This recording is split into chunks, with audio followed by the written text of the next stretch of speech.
Everything is quiet. Well, my mic is normal, so I can turn up the music. Chilling and prep for tomorrow's one shot. Nice. Turn up the music there. Maybe I'm too quiet? I don't know. Prepping for tonight's session. Nice. Yeah, I got a session tomorrow for my home game. Oh, I should bring in, let me see. Damn. Life. Sorry about that. Nope, oops, that's not what I wanted to do. Uh-oh. Come on. There we go. What? There we are. What? There we go.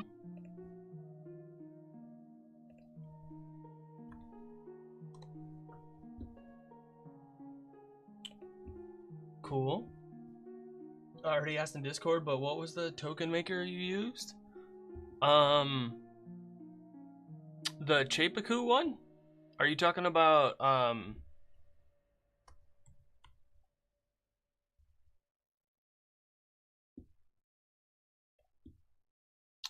are you talking about these? The token maker here that I was using? Yeah. You want me to throw the link in Discord for you?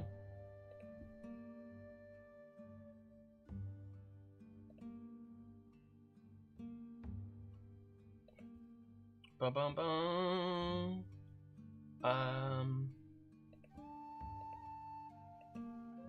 Found? Okay, you found it? Awesome. There we go. Cool.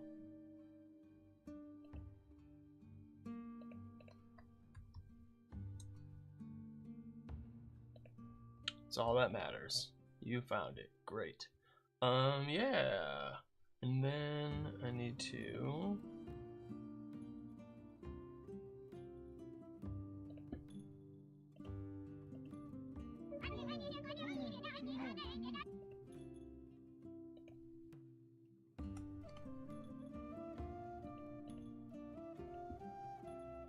There we go. Cool. Cool. Maybe not. Who knows? BRB real quick. You doing alright? You doing okay, little buddy?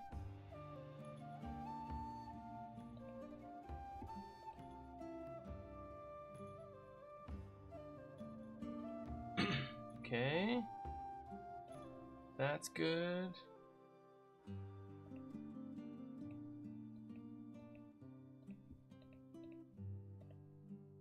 Okay.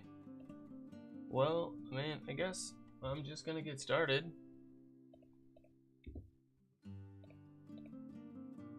Hello, Dodo Edits. What's going on? How are you doing today? Doing pretty good. It's a beautiful Saturday. One second.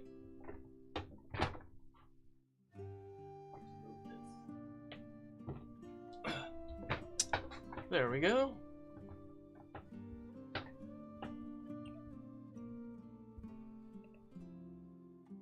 Dun, dun, dun, dun. Awesome.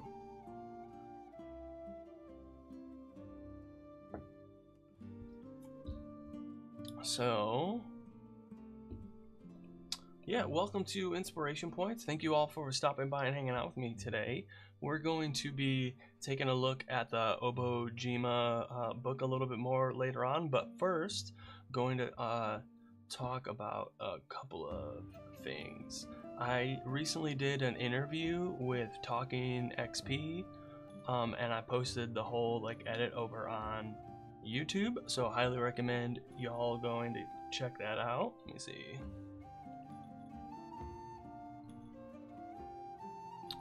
Hello everybody, thank you for tuning in. Yes, I got a nice interview over there with Talking XP. We talk about Daggerheart, Dungeons and Dragons, Candela Obscura, a lot of cool different things and how they're similar, how they're different, and tips for anyone running those games for the first time. So if that sounds something like you're interested in, please go check that out over on my YouTube. Let's see what else we got going on. And also, Talking XP has this really cool Daggerheart actual play called Bitten, which is like a Walking Dead, Last of Us like themed, and they did a really good job. And I kind of want to show y'all the intro because it's like pretty cool. Let me see something.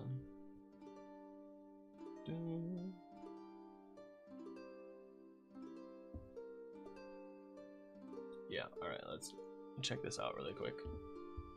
Pause the music. There we go.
We start our story. Yeah, so y'all should totally go check that out if you ever got a chance and want to see some more more people playing some Daggerheart. There's like 6 or 7 episodes already, so totally go go check that out. Highly recommend. No, there we go. Nope, not that one. And cool. Thanks for letting me know the video was too loud. Hey, thanks for sharing the live. I appreciate that. Hey, everybody. Let's see. And then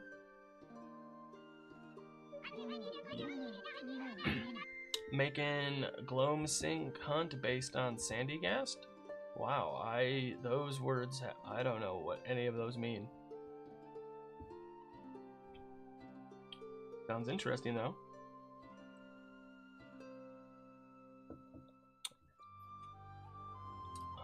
What else I got going on? Nope. You can still get 10% off on the one-shot wonders until the end of the month, until the end of July, if you use the code Craig10 at checkout. So you can either get like the book and PDF or just the PDF 10% off for the rest of the month. You know, and it's the 19th, so you got like, you know, 10, 12 days. I don't know how many days are in the month. And I did just update the 300 character warm-up questions.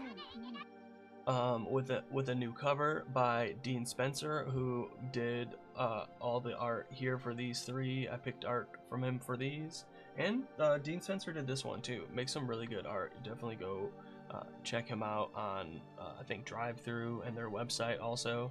Hi Liz, how are you doing? Sandygast is a Pokemon, essentially a ghost that controls sand and looks like a sandcastle. It ambushes people similar to a mimic and drains their life. That sounds like a really cool monster to fight. Yeah, good. That sounds awesome. And making it a hunt adventure? Cool. That sounds pretty sweet, not gonna lie. And the last thing before we get into Obojima is I did just release a newsletter that has Dungeon Master tips and different information. I'm going to be shouting out different people in the community. I'm going to be talking a little bit about my homebrew world of Akron. I'm going to throw in like a little paragraph or two every newsletter to just world build a little bit. I think it'll be fun to like let people learn about my world, but also like be able to share it also. I think it'll be super fun. And then there's yeah, just gonna be sharing stuff every week. Like I said, Dungeon Master tips, different things that I'm working on. Be sharing like live stream scheduling and stuff, that the cool different things that I'm gonna be doing on stream. Fun, like, trust me, I got super fun stuff coming up. Any like sales and deals I want you to know about, and stuff like that. Like, gonna be asking y'all questions every week and trying to, like, you know, feel out what the community's thinking about certain stuff and share it with everybody. So if that sounds like something you'd be interested in, if you want more from me, go sign up on my blog, my Ko-Fi page, or Patreon, either one of those three, and you'll get it every time I put a newsletter out. You'll get access to it. There's no cost or anything to this.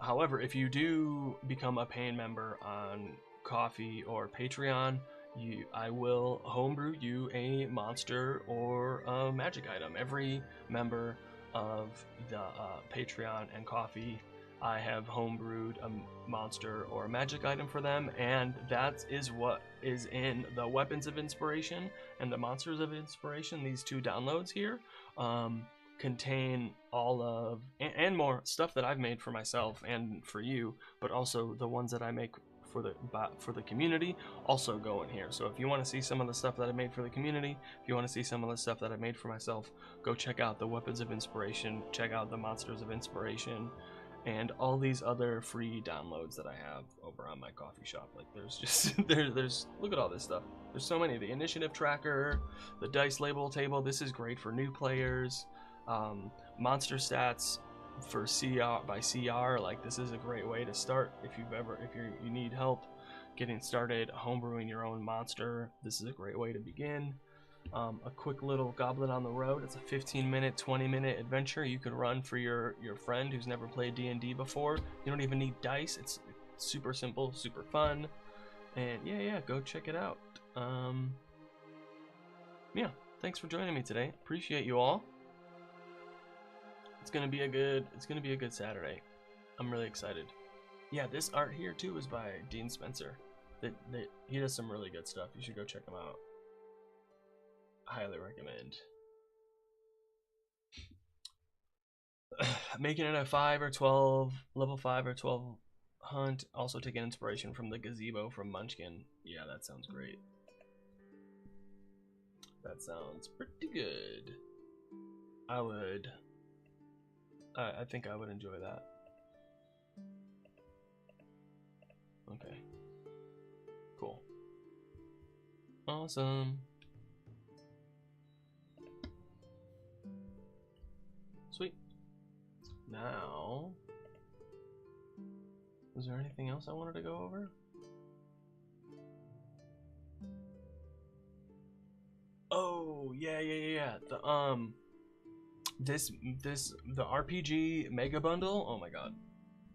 This guy right here, if you're watching, this is the like last day. How much time is left? 1 day, 22 hours that you can get this, right? This is the last time that you can get this right now. If you're watching, there is a day and 22 hours left.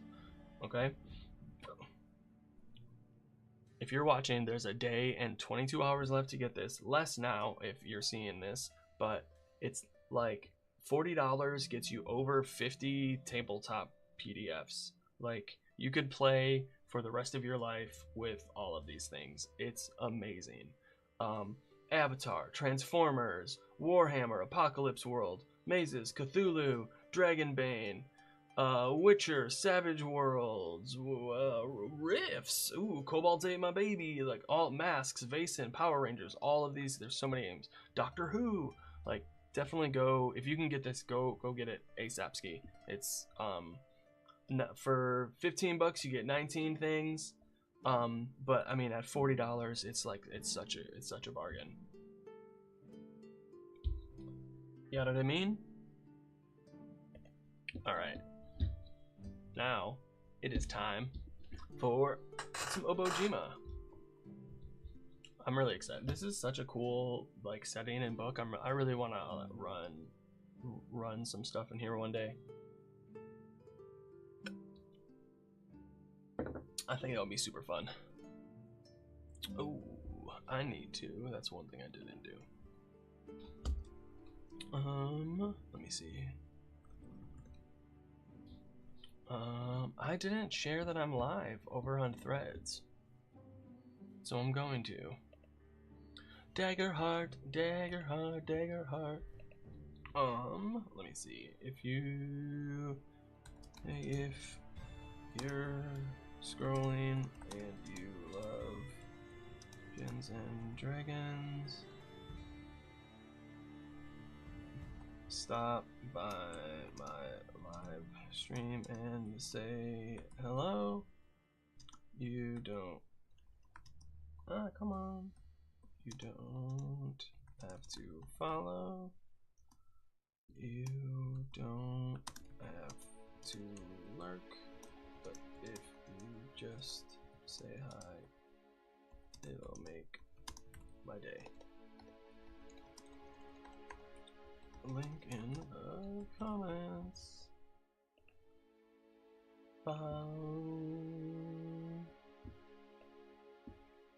Dun dun dun.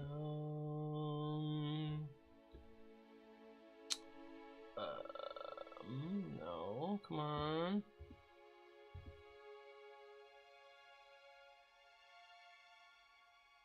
What? There we go.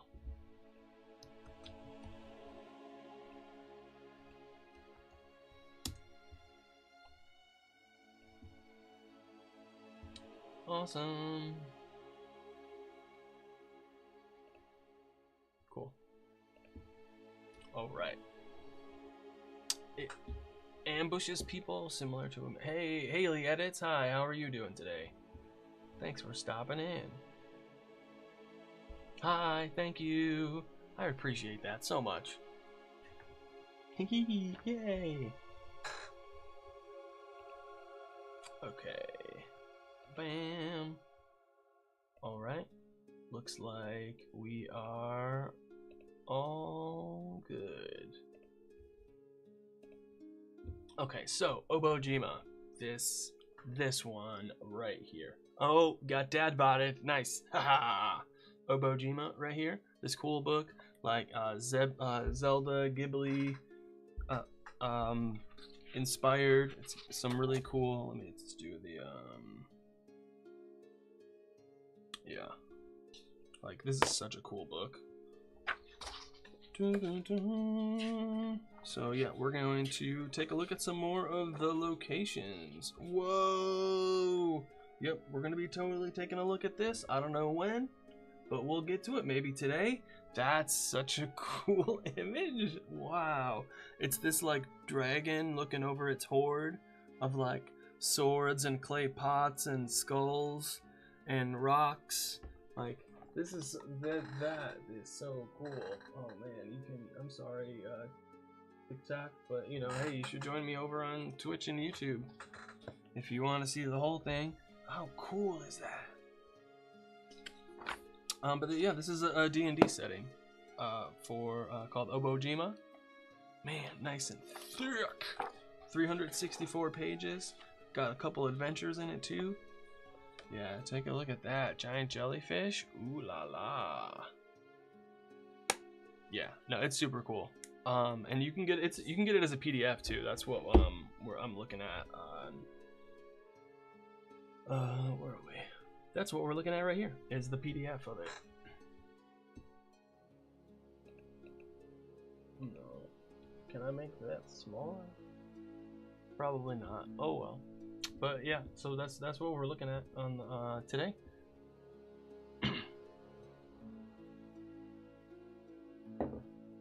Let me know if you have any questions. Okay, actually I need to go back to where are we? So like here's the map of the island. Okay? And so last time we looked at everything in this area that's called the Gift of Shiratashi over here. We looked at a really bunch of cool different villages and temples, a spirit market, a whole market in the spirit world. That's pretty cool.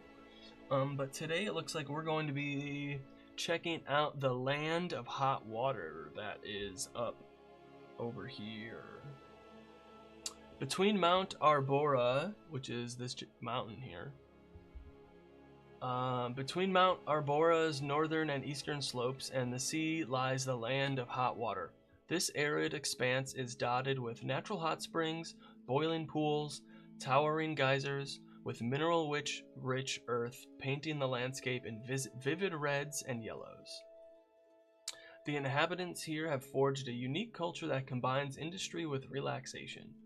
They harness the geothermal energy to power their forges and heat their homes, while also indulging in the soothing hot springs and saunas.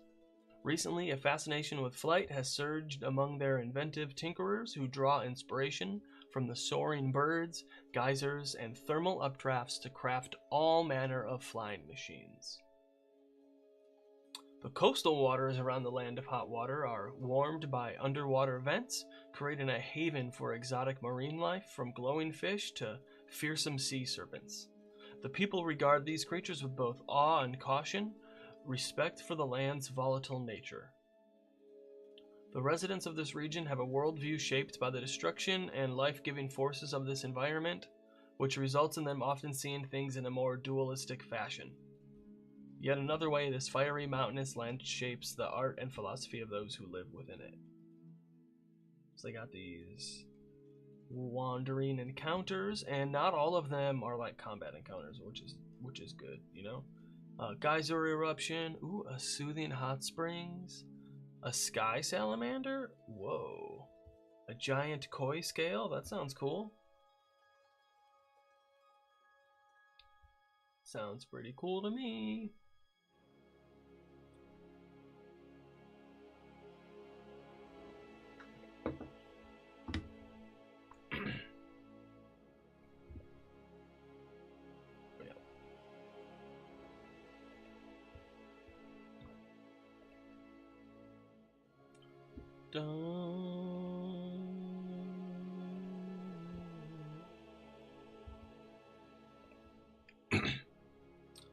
Alright, how do you say this now?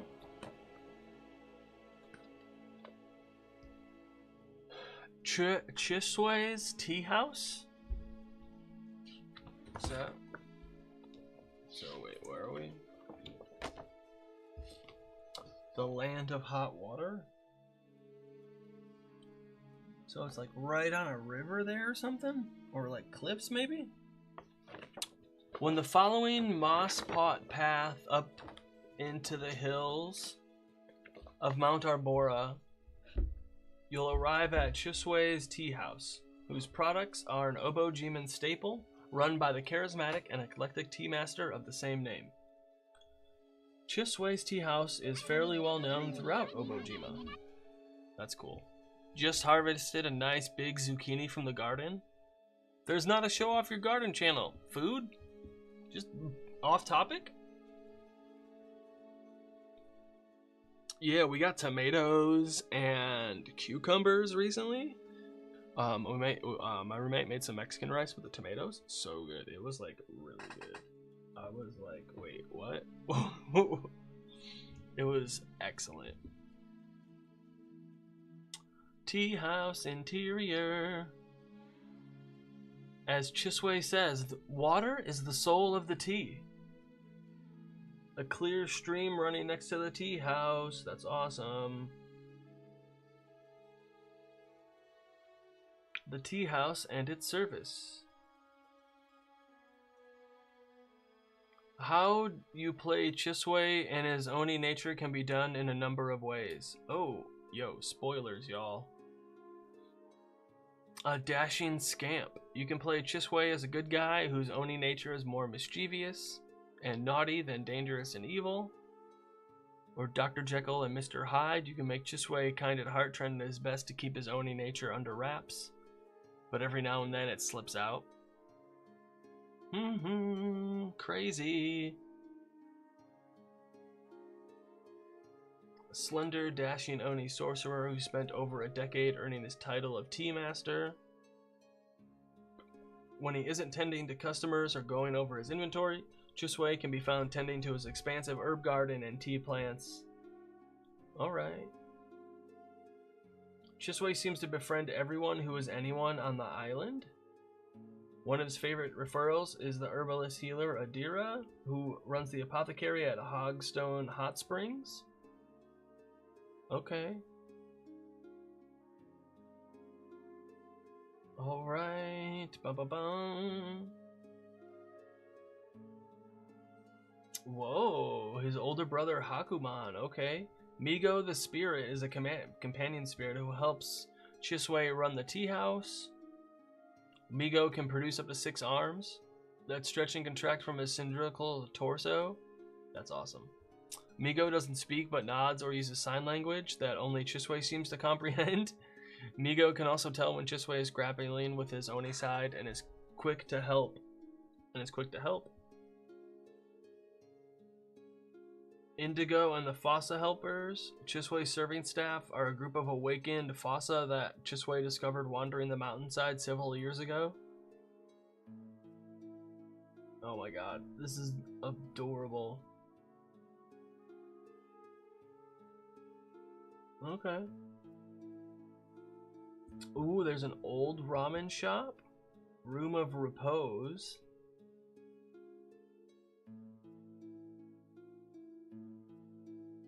Oh, guests of honor and clients who want that extra bit of ambiance and privacy and sophistication.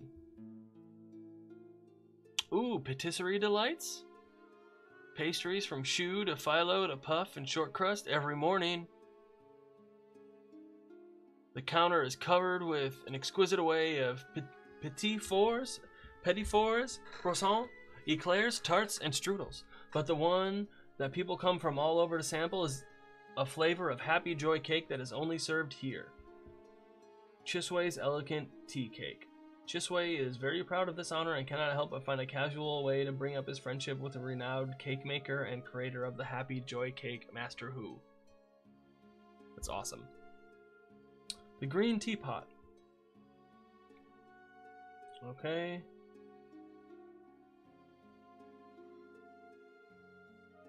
Oh my god.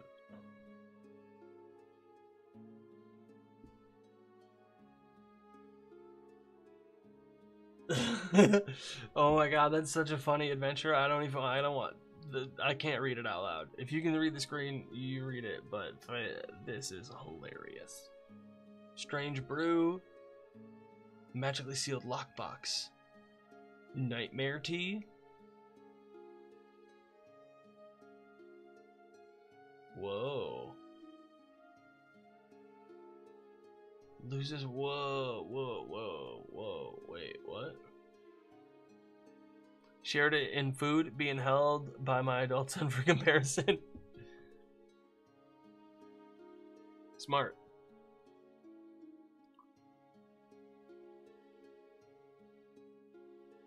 Okay.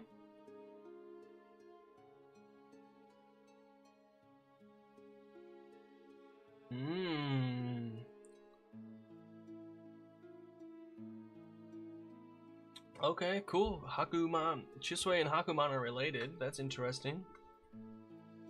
Who is Hakuman?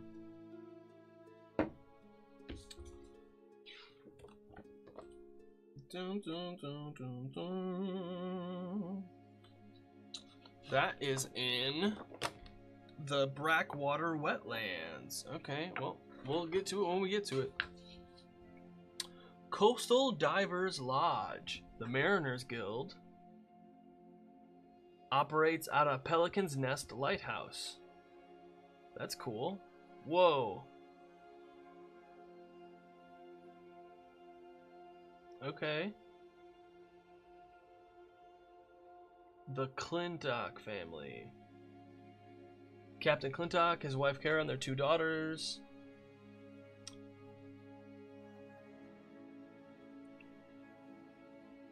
Roulette rolled.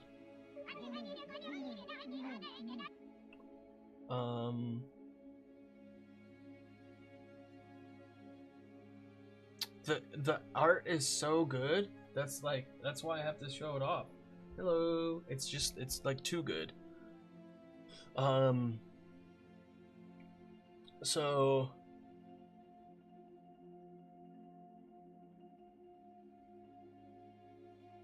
the captain likes to stay in his submarine. Hey, Monk, what's going on? What's up? I'm making my own obojima campaign currently too. So cool. I'm gonna make one eventually. It's gonna happen. It hasn't happened yet, but it's gonna happen. Maybe my next campaign will do it. Maybe I'll do one on Start Playing. I made a new archetype for every class fitting the setting. That's cool.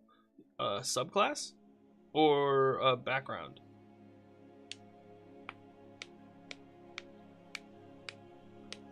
Ah, there we go. That's better.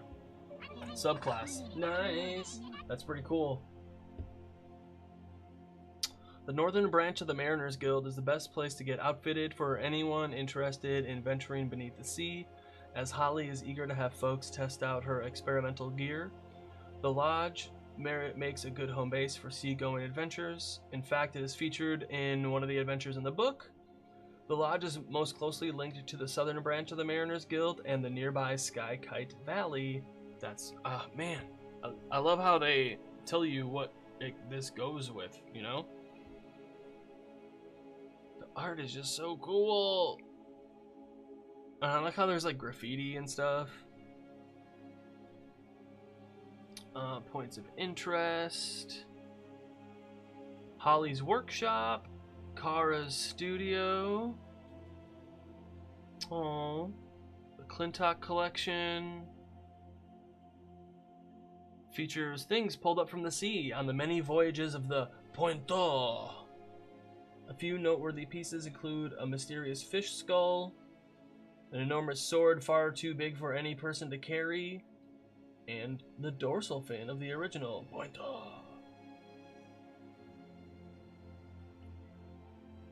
The Beacon. The pinnacle of the lighthouse is called the Beacon.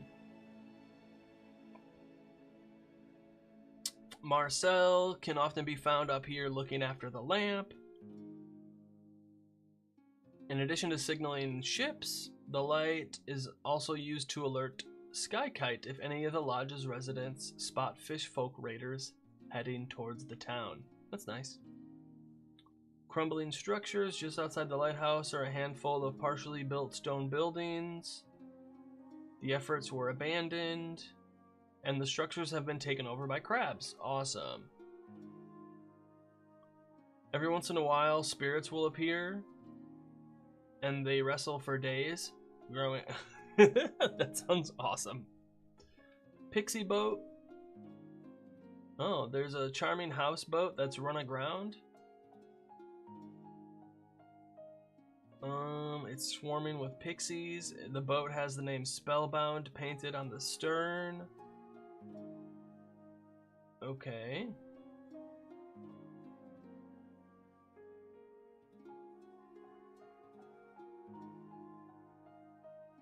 Okay. There's a sunken village. Okay.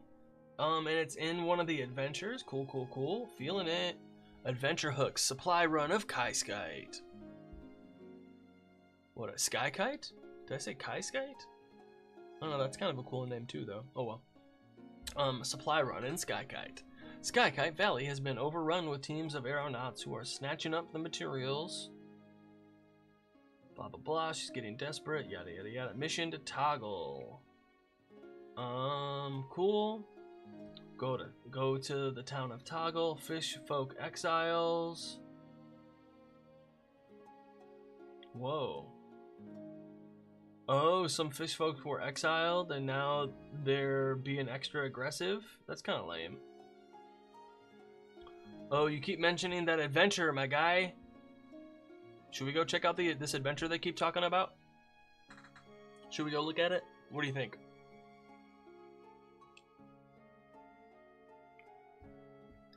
Could be fun.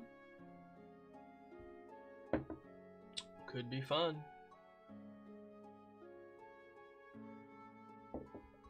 Gotta stay hydrated.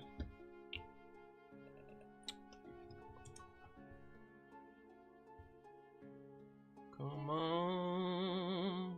Here we go. Below the Shallows.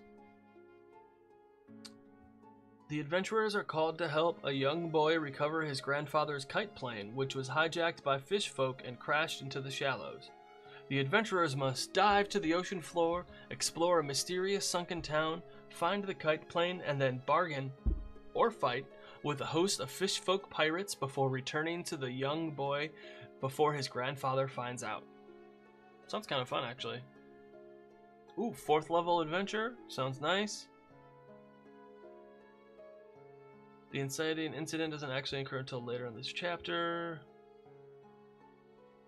Okay.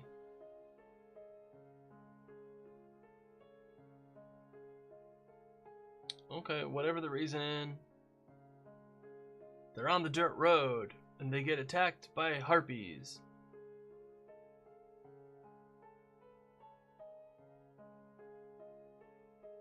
Okay. Wait. Alright.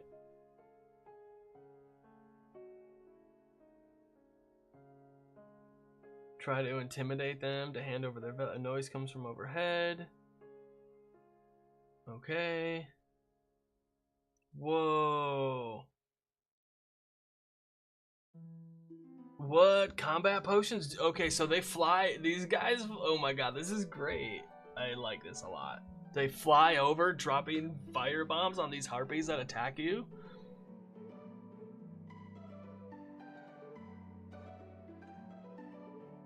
Dun dun dun dun dun dun. Okay.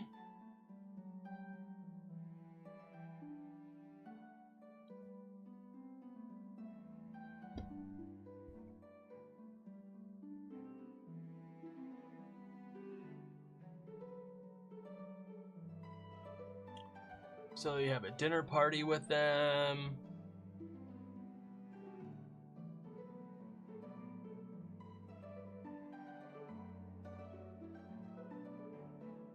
Okay.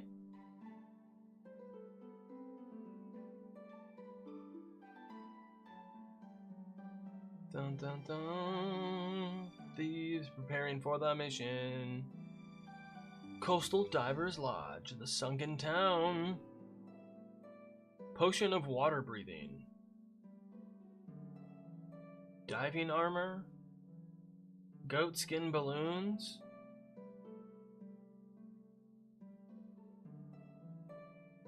Oh, potion of water breathing for each person? Okay.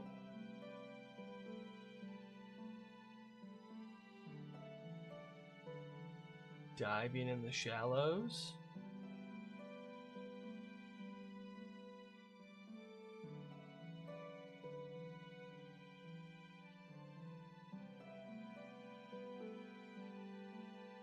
Rarely are the shallows deeper than 500 feet.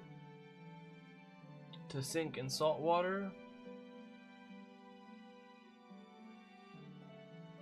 Whoa.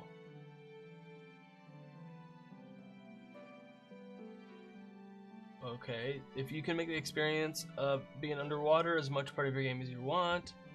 Have players deal with 3D environment, ambient noises, potentially blinding silt, and other underwater anomalies can be either a source of fun or frustration. Make sure you have the kind of players who enjoy these challenges and limitations before putting them into play, as they are all easily removed due to the magic of the shallows. Dun, dun, dun. Sounds are highly audible. Visibility, currents. Exploring the sunken town. Whoa. What? The main road. The asphalt road shows little sign of wear or erosion?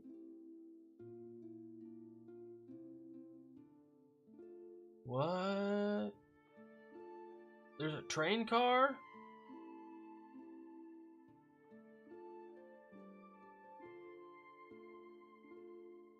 And a train depot? Yo.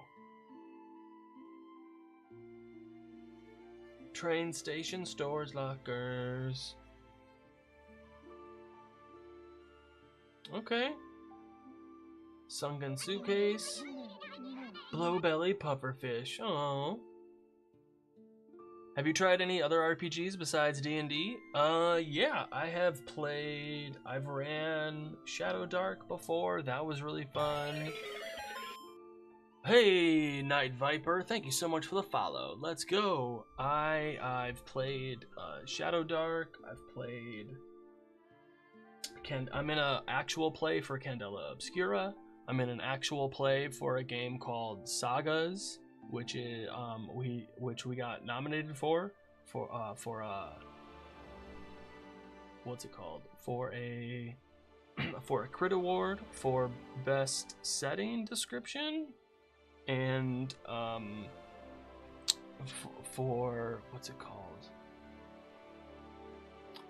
Amber Ascension over on Boss Jellybean's channel. I've played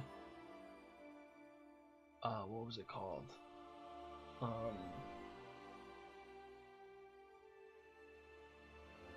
What's that bear?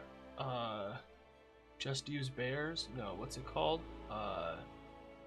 Honey Heist. I played Honey Heist. That was super fun. And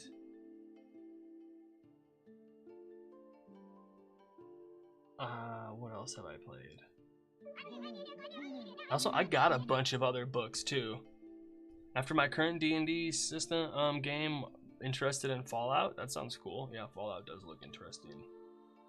I got you. I also played. Oh, this one was super cool. Hold on.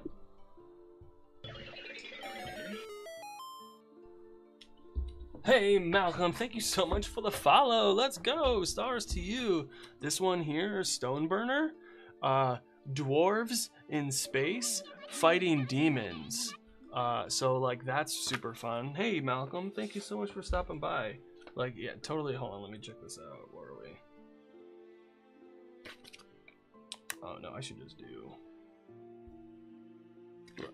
Hey, hello. Yeah, you're dwarves in space fighting demons. Let me see.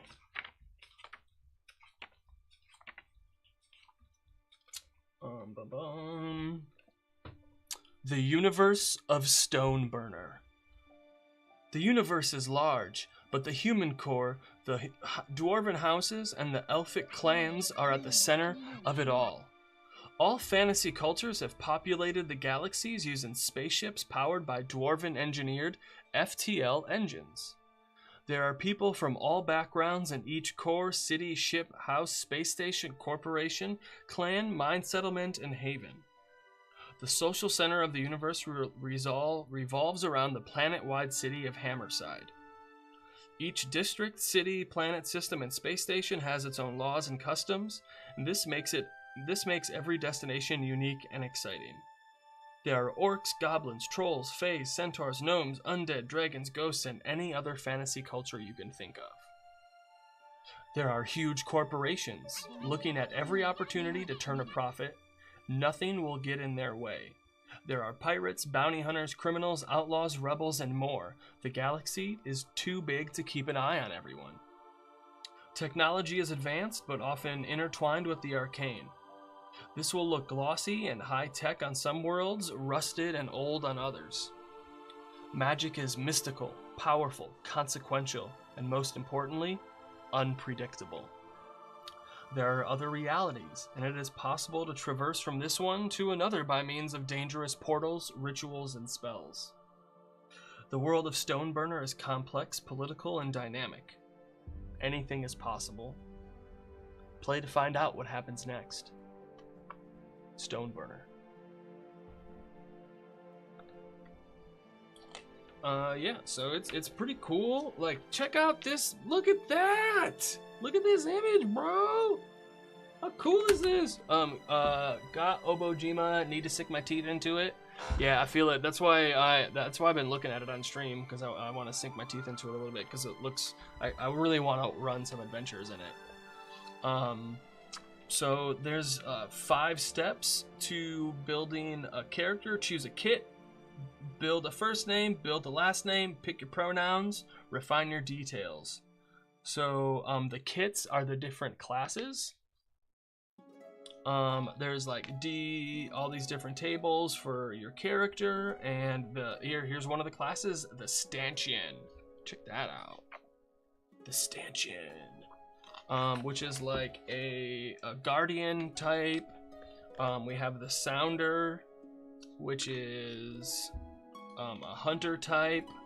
We have the Striker, which is a fighter, warfighter type. We have the Spellwinder. How cool is this? Cool is this? Like, you don't even know what you're missing.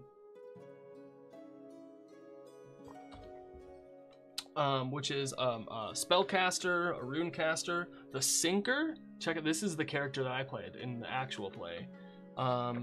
Is a mechanic, a artificer type thing. The Scion is a student. And then the Stalwart. Check this out. Looks like, what are we? A founder. You counsel, heal, and lead. So this is like a leader type person. The Raven. Yeah, this is totally the thief rogue. How cool is that? The Raven. The Kilndrid, if you're an automaton. And yep, the Child, if you're a demon who is a part of the dwarf world. So yeah, it's pretty cool. It was super fun to play. I hope we play more. But yeah, I highly recommend go checking it out. What else do I got?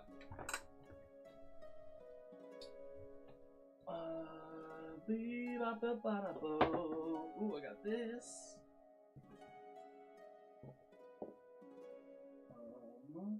Ooh, I got this one.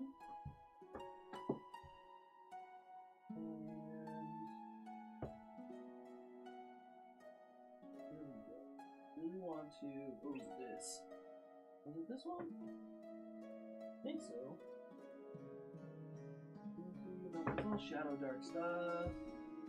That's all other things, right? Sorry. Oh. Oh no.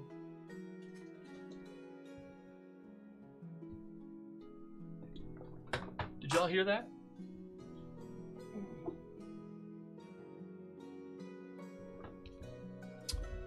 And then I really want to play this one. I got Brindlewood Bay also.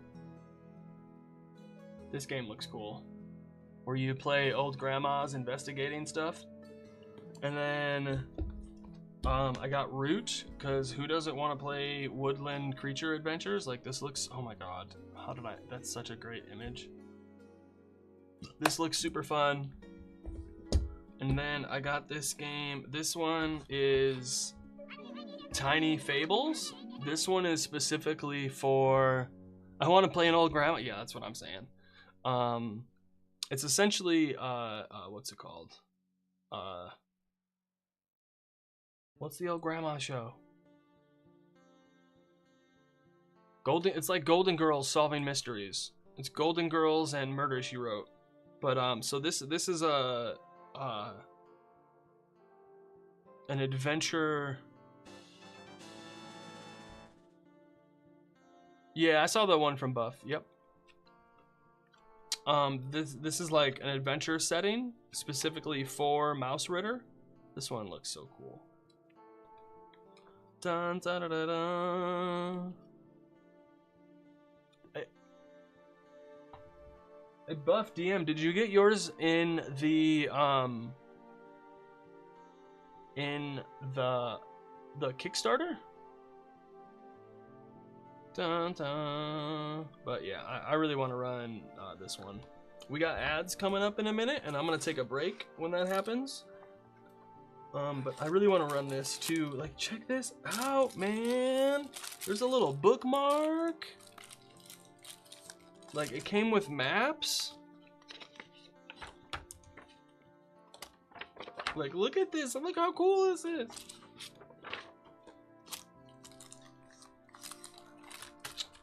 But which one is the... There's like... Is this it? Yeah, here we go. And so this is the land that this little pamphlet's about. How freaking cool is this? To do a little campaign in this as little mouse creatures? Heck yeah, that sounds adorable as hell. I know you want to do it too. Everybody wants to.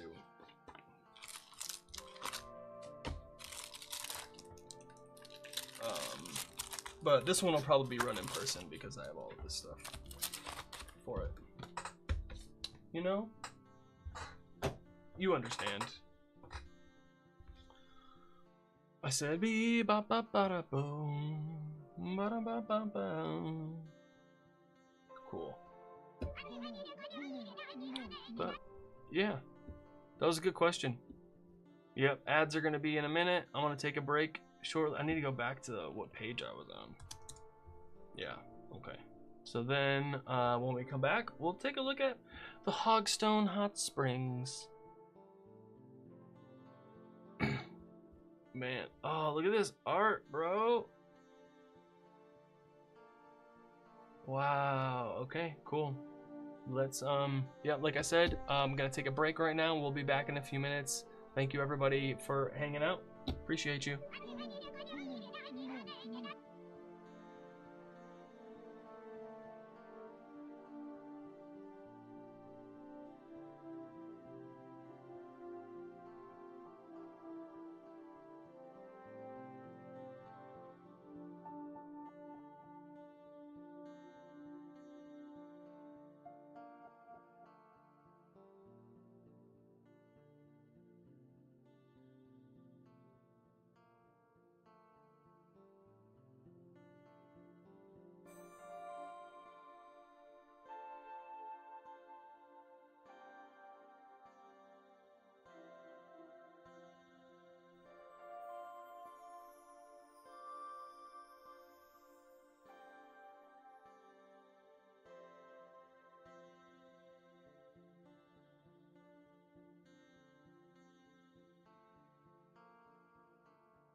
And we're back. Thank you, everybody. I hope you got some water. Hope you stretched a little bit.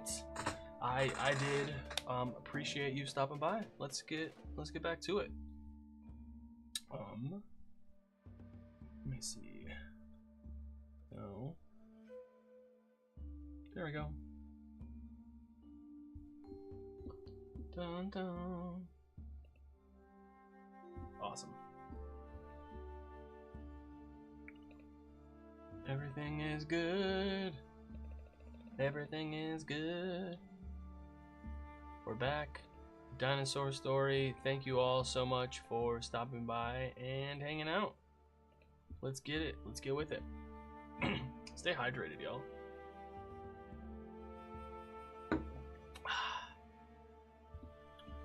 Out of a spring high up the side of Mount Arbora, geothermally heated water comes boiling and bubbling out of a crack in the stone and flows down the mountainside, getting cooler as it finds its way to the river Yann far below.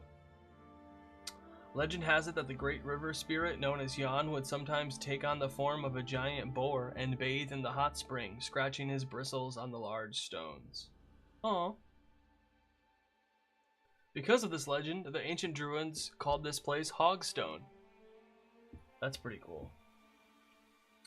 Most everyone on Obojima has heard of Hogstone, and many have made long journeys across the land and up the side of Mount Arbora to get healed by its famously powerful waters. Adira is the master healer and is a master herbalist and who specializes in all manner of plant medicines and runs the apothecary. She is a short, gentle woman with a calm yet intense presence.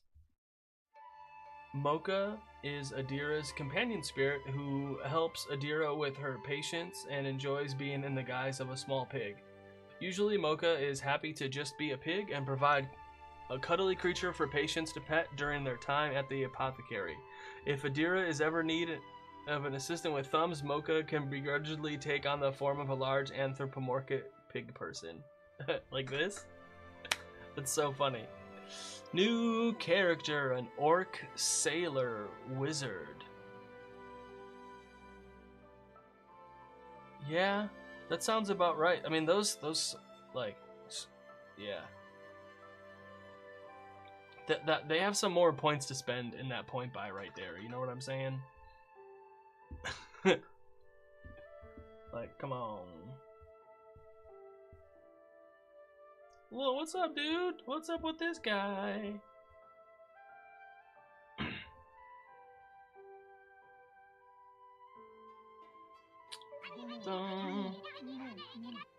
Definitely need to spend those. Yeah, still got more.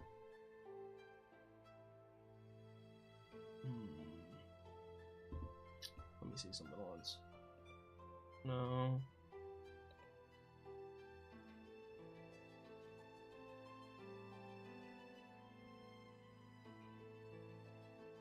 Yeah, I don't know. Okay, back.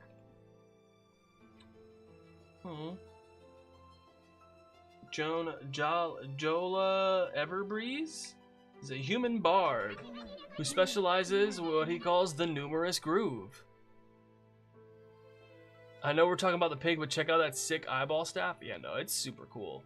Oh, she's got her eyes covered too. I didn't even realize that.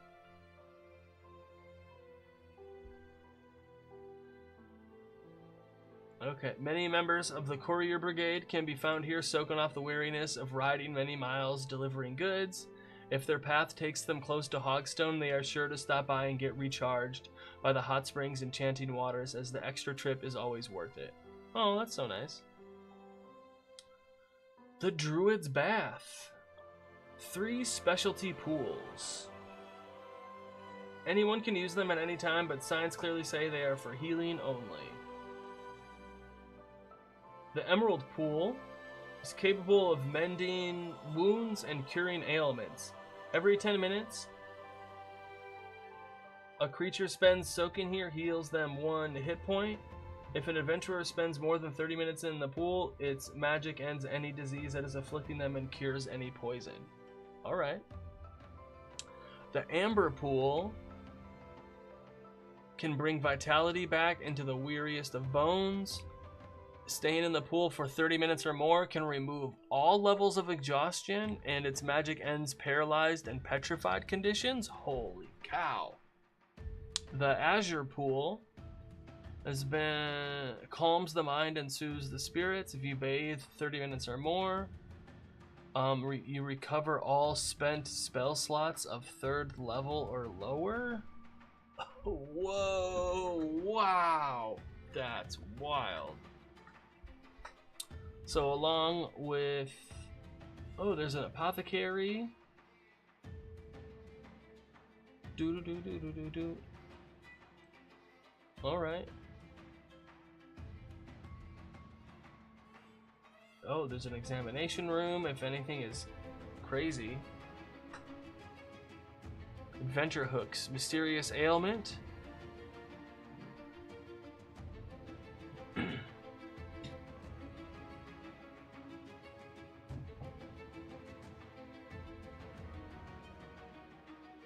Okay. Oh, whoa. Return of Yawn.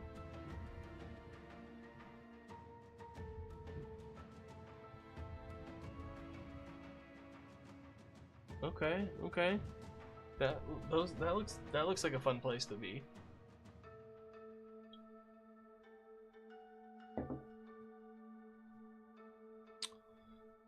In a valley that slopes down the coast. Do you slope down the coast? Geothermal activity. The town got its name from the tradition of making extravagant kites and gliders, which were inspired by the airborne jellyfish that float down from Mount Arbora. Okay. The tone, vibe, adventurous spirit, innovation all around, industriousness. Okay. Calling all aeronauts.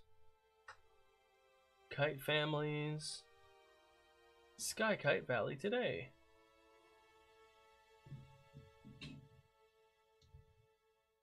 Whoa.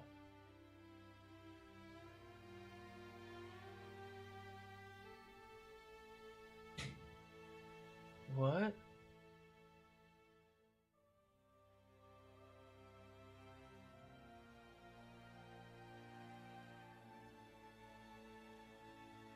Okay. In Sky Kite Valley, adventurers can find gliders and spend time soaring about on thermal vents. They can get involved in the expedition to the clouds or simply enjoy one of Obojima's larger settlements. So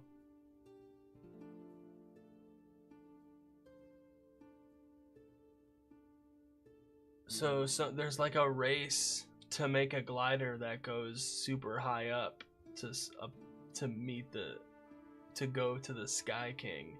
That sounds ridiculous. Okay. Embrace this new pursuit of innovation.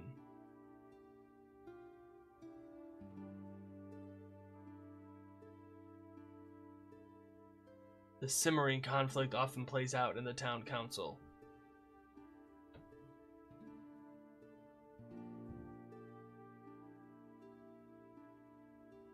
Okay, reaching for the sky.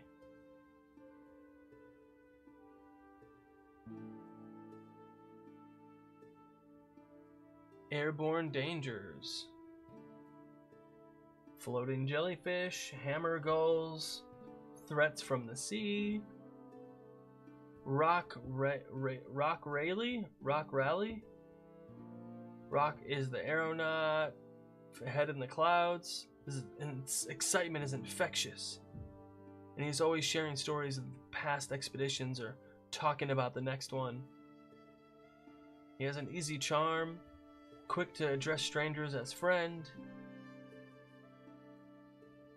Okay.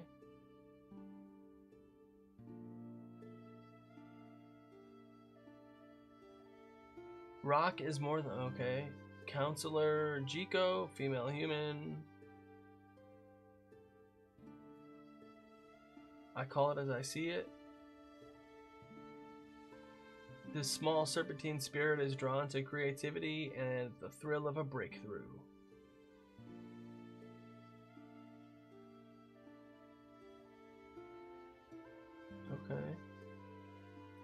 Luis, Master Kite Maker. Holly Clintock, okay. Warden of Barges. Marlin oversees Sky Kite's locks, and it follows him to huff and puff his way up and down the stairs that run parallel to the lock as barges pass through it. However, he is also lazy and aggrieved by the prospect of doing any work. He grumbles non-stop about his lot in life and bemoans anything that complicates matters on the locks. Rufus and Maul, caretakers of the Waterline Pub. Mal. What?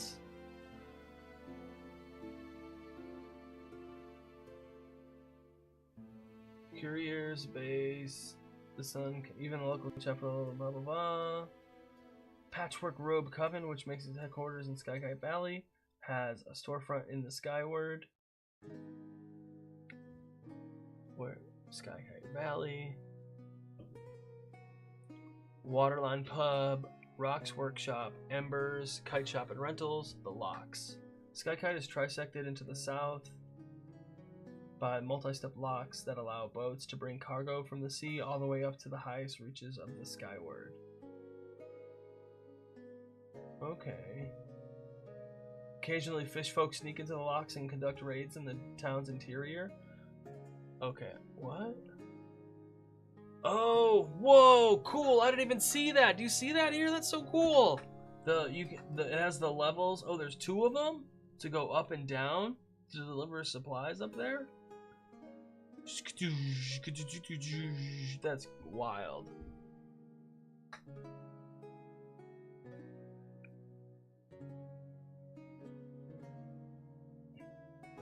Dun dun dun dun. Dun dun dun.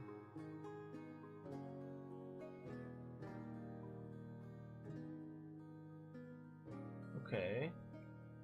Where are we now? Adventures. Adventure hooks. Glider race. Okay.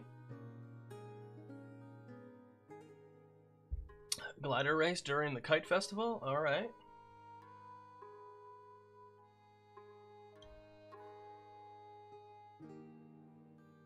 Okay. Sabotage by one of the counselors. Refugees. Oh, whoa. Let's see. Names in the lock.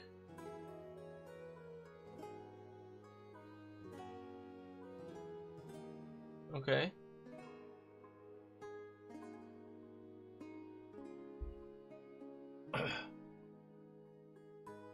Okay. Below the Shallows. This is one of the adventures included in the book. Yeah, that was the one we looked at, right?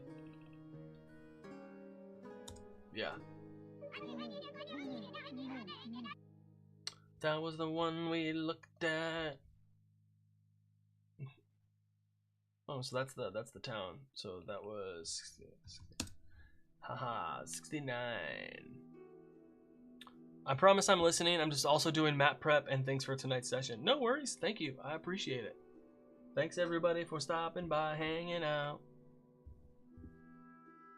Hey, honey Mocha, actually, how is the background? How does it look? Do I need to like move it around or adjust it at all?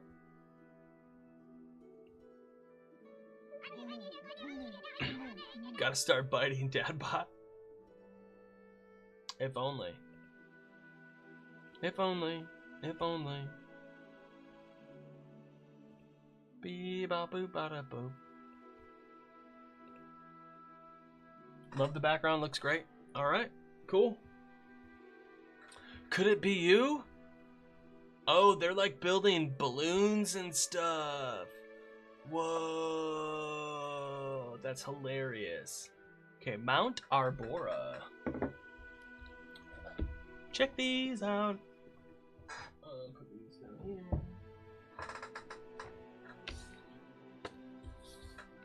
Let's see. So we got Mount Arbora. Mount Arbora. The Gray Steps. The Gray Steps. Here's Mount. So we just looked at the Land of Hot Water. Now we're gonna go to Mount Arbora. The Gray Steps, Jumaga's Roost, Toggle, and Loam and Salt's College of Arms. College of Arms.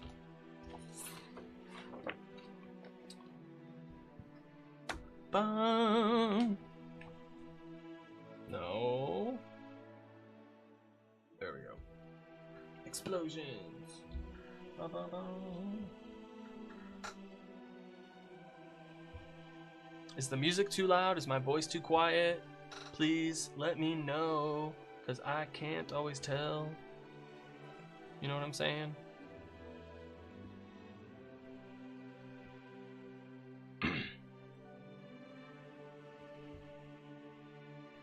Do. Alright. Stay hydrated, everybody. Please.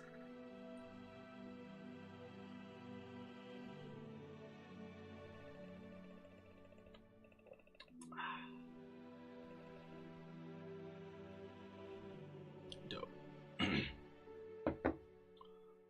Mount Arbora stands as the island's most sacred peak and its mystic sentinel. Its snow-capped summit is visible from every corner of the island. From these icy heights, meltwater cascades down in shimmering rivulets, weaving through the island's lush forests and fertile plains. Each of these rivers is inhabited by an elder spirit from whom the rivers each get their names. These rivers nourish the land, earning Mount Arbora the reverent title of Obojima's beating heart. But the mountain is more than a life source. It is a realm of awe and peril. Its rugged slopes are shrouded in mystery, cloaked in thick mists and treacherous crags. Hey, that's me. Legends speak of the mystical energies that course through its mineral-rich veins, infusing the mountain with a potent magic that both attracts and repels. Beneath its serene exterior, Mount Arbora harbors untold dangers. Massive creatures, believed to be remnants of a primordial era, roam its slopes. These titanic beings, both feared and revered, add to the mountain's enigmatic allure. Few dare to venture into their dominion, but those who do seek the mountain's deep secrets and the power said to lie within its hallowed peaks.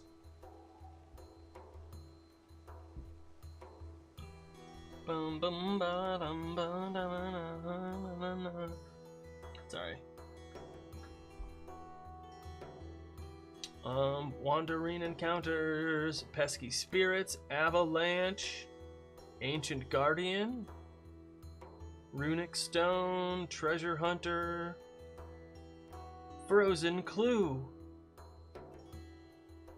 snowball spirits. Wait, there's a snowball spirit? Hold on a second. Hold on. You can't just say that, bro.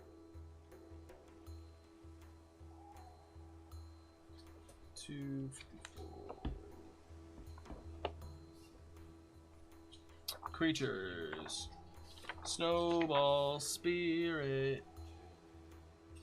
You can't just say that, man.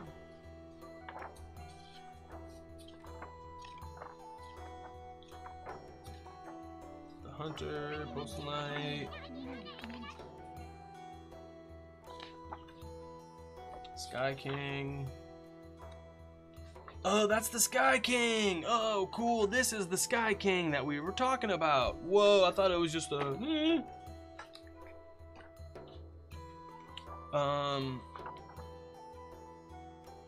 Slime, snowball spirits. Oh my god. There's a snowball spirit. This is adorable. And there's a soda slime. Challenge rating 1/2.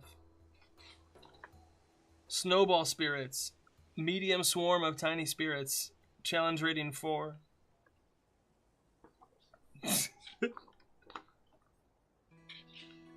This is so cool. Alright, yeah. Do you prefer XP or milestone? Loki asks, do you prefer XP or milestone for tabletop RPGs? I think milestone. But for D&D 5e specifically, I prefer milestone. But I would like to try an XP system with like Shadow Dark, for example. And if other games have an XP system, I wouldn't mind trying that out. But just for the way that I run 5e, I prefer a milestone system.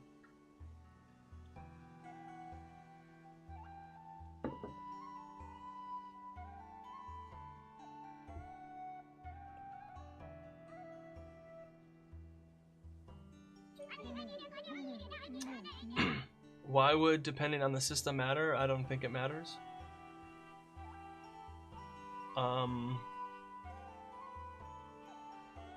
I don't know. There's nuance sometimes. I think like some games run better with milestone and some run better with XP, and also that depends on the person and the players too. I think there's a lot of factors in it actually, not just system, but I definitely think it matters to some extent. But I don't know. One shot, XP, full long-term campaign, milestones. Yeah, no, Loki, I get it. No worries.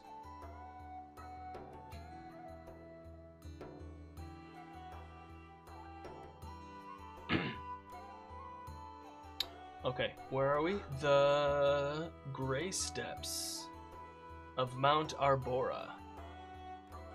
Remote, cold and wintry, close-knit, and suspicious. Most obojimans aren't aware of the Gray Steps, but those who do typically regard it as an out-of-way village filled with ornery folk. Spirits know enough to stay away from there. Oh, wow. The locals just want to live in quiet. Okay. Mausoleum statues. The 30-foot statues that surround the village like standing stones. They are known as the statues of warding and welcome, or simply as the statues. One that faces outward and one that faces in. In addition to the theory that they are the reason the spirits don't come to the Gray Steps. They serve as mausoleums for the village's dead. Oh, wow. But then to be fair, my group loves heavy RP, so mysteries and things come up without any combat. Milestone just works for us. It's not for everyone. Yeah, it's because like when I do milestone, like I totally tell them like this adventure is 2 levels. I'm not gonna tell you what they are, but like the final like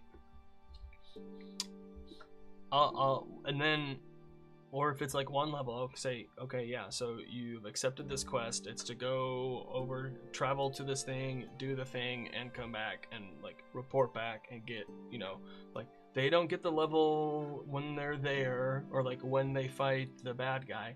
They get the level when they come back and give the information back to the quest giver and like tie it up, you know?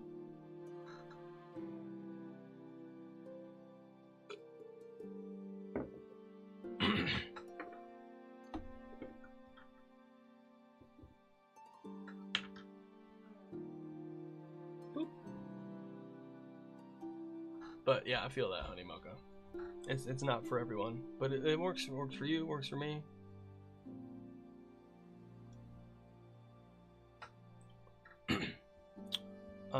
The Watchers, small guard force of the people. Unlikely defense. Whoa, their body is encased in red clay and in place inside one of the statues. In times of need, the village can call upon the dead and awaken as a golem. Whoa. Yeah, that's how I like to do things. Finish this quest mystery area, and then the leveling comes not just from beating up 100 goblins. Yeah, exactly. Exactly. And then it can take, they can take as long as they want to do it. It's not like, okay, you want to take 4 sessions to explore the dungeon, or you want to take 6, you want to take 2, you know, like however long it takes for them to do it, it does it. Milestone, and like I also just don't feel like tracking XP. I kind of don't feel like it. Milestone, I think, is a good, yeah, for a new GM for sure. I think so. I think it helps. Fent is a village elder. Oh, that's that guy. That's this person. Disdain for spirits. Somewhat new to his position.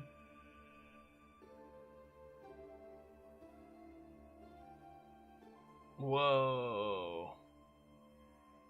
Stout crumb.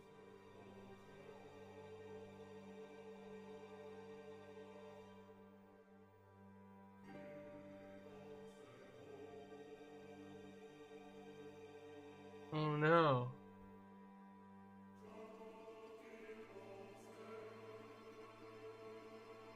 Grim Cloak. The wizard known as Grim Cloak. I did XP once and the entire adventure was just my players killing random citizens and asking, so how much XP do we have now? Yeah, that sounds horrible. Like, you can get XP other ways. That's the thing. Is like, it can be hard to convey that to them.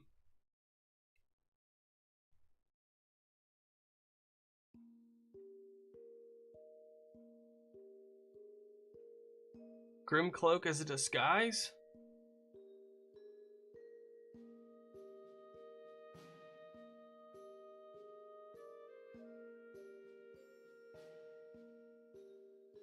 Oh my god, that's hilarious.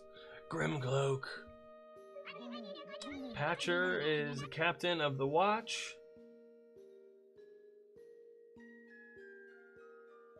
Video game XP grind mentality? Yeah, exactly. Totally is.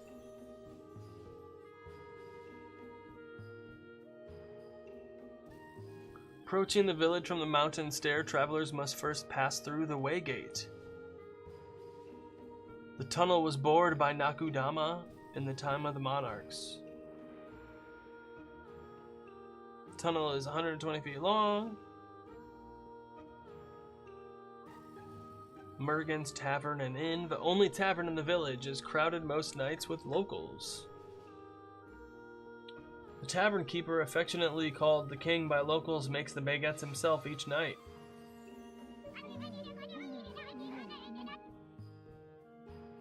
Sciatica?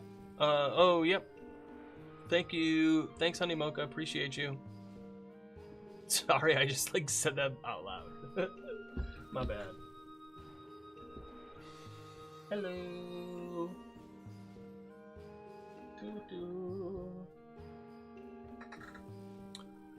Adventure hooks crash across the mountain. An avalanche from the slopes of Mount Arbora overcame 2 of the village watchers while traversing the mountainside. Patcher can't abandon his post, so he asks the adventurers to travel alongside the remaining watchers and conduct a recovery mission. Sheep in wolf's clothing. A spirit known as the Horned Wolf was spotted at the edge of town. On the same day, a villager went missing. Fent blames the spirit and asks the adventurers to take care of it. Oh. Rumors and legends. Though few villagers want to talk about it, academics have suggested that the mausoleum statues are a vestige of the demon tyrant from the age of Nakudama. Ooh, who knows? See, look how cool this art is. So good. It's like, it's a crime how good it is. Like, this art is excellent. Like, wow. Ba-dum.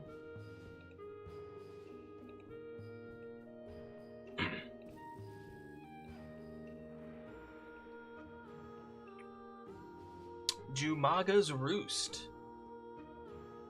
Oh, that's a sky salamander? That's cool. Like, wow. High on the western slope of Mount Arbora is the lair of Jumaga, the sky salamander, one of the great beasts that circle the skies of Obojima.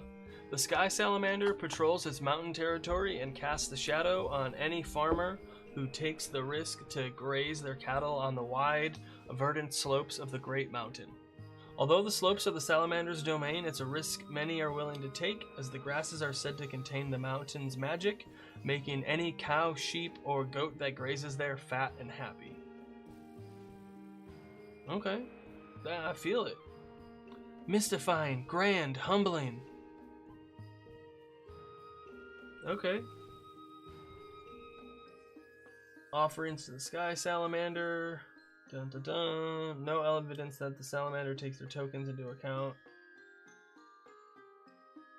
Enjoy nothing more than devouring a plump and slow cow. Okay. Sky salamander is fairly well known. I like that there's reputation in these locations of how most people understand it.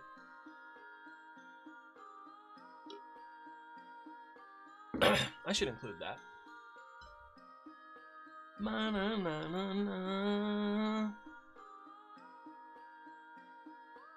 On days when it is grumpy.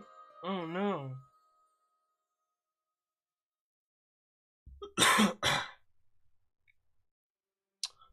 There is a small village on the western side called Doran, where a group of people known as Rockwinders have lived for generations. They are hired as guides for people who are wishing to traverse the mountain,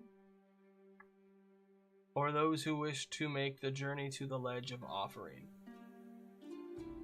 The Rockwinder is called the Sky Salamander Jumaga. That's cute. Dun, dun, dun. Rockwinders protect Jumaga from people and protect people from Jumaga. They can predict its moods and see to it that travelers don't unduly put themselves in harm's way.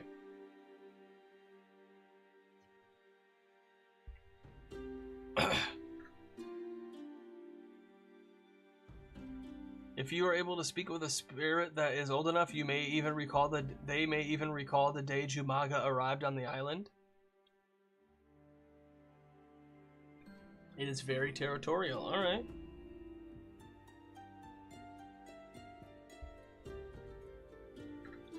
NPCs. Gila is a Rockwinder and one of the best guides in Doran.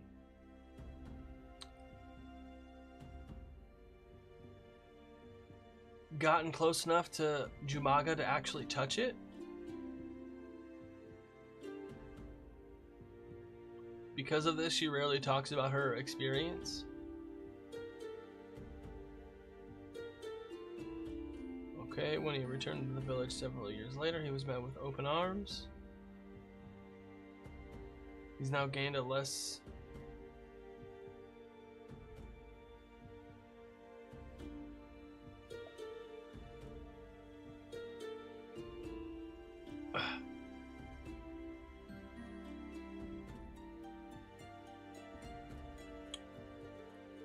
Points of interest. Unlucky miner being toggled. Oh my god. Ledge of Offering. Those who travel to the Ledge of Offering bring gifts to the Sky Salamander.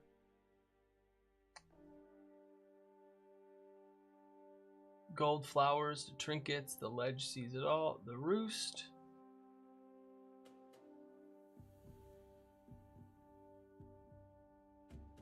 Okay, the Sky Salamander has a roost. That's lovely.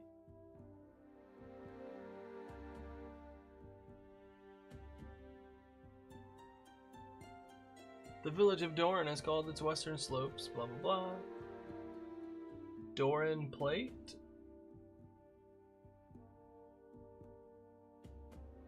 Okay. A cry from above.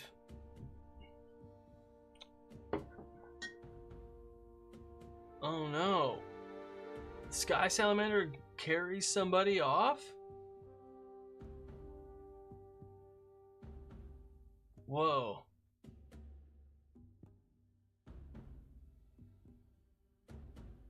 Many would-be plunderers are kept away by tales of the sky salamander swooping down. Okay. That sounds a bit wild. It's page 202 is door and plate. What does that mean?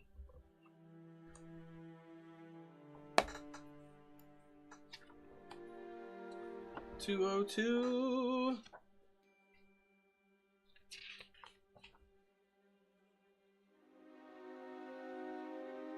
Dorn plate is naturally occurring stone that can be broken off and used as roof tiles. Potion makers have discovered that Dorn plate is filled with crystals that are good for enhancing magic properties. Alright. That sounds cool.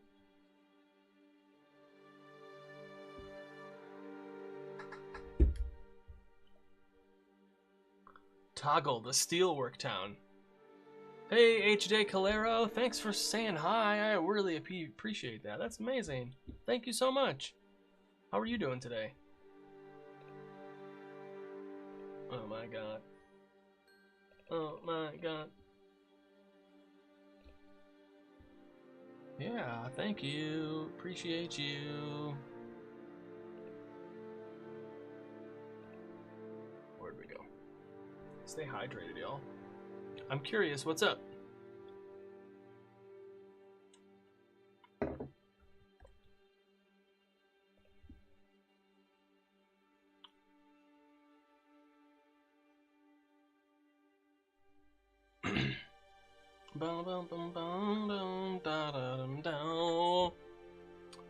Toggle. Man, the art is just so good. Potions. Oh, in and out. What's I and O? NPCs, no. Points of interest. The iron ore? Is it that? Is that what it is?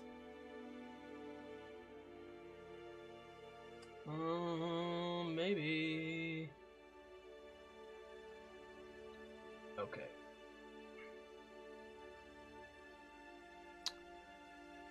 I love the graphic. Is this a town of a campaign? Yeah, this is from a book called Obojima. It's a setting that's like Ghibli and Zelda inspired. And so I'm just going through the PDF of yeah, now we're on the location, so this right now is a town, but there's a bunch of different stuff going on in this book. There's yeah, like I said, it's an island. Check this out. This island. So I've been going through the locations because there's there's the locations that we've been going through. And where are we right now? We're at Mount Arbora right here. There's like subclasses, magic items, spells and potions, a bunch of monsters and spirits and friends, and there's even a couple adventures. There's like lots of fun stuff in this book. Has a cat folk vibe to it. Yeah, that's that Ghibli feel for sure. It's that Ghibli feel. Boom. A new and whimsical campaign setting. Yep. By 1985 5 games. It's pretty good. No. Was it that one? There we go. For what system? 5e, but you know, to be honest, you could use the locations for anything, but all of the stat blocks and stuff are for D&D 5e. Like all the stat blocks, subclasses, adventure stuff is all for.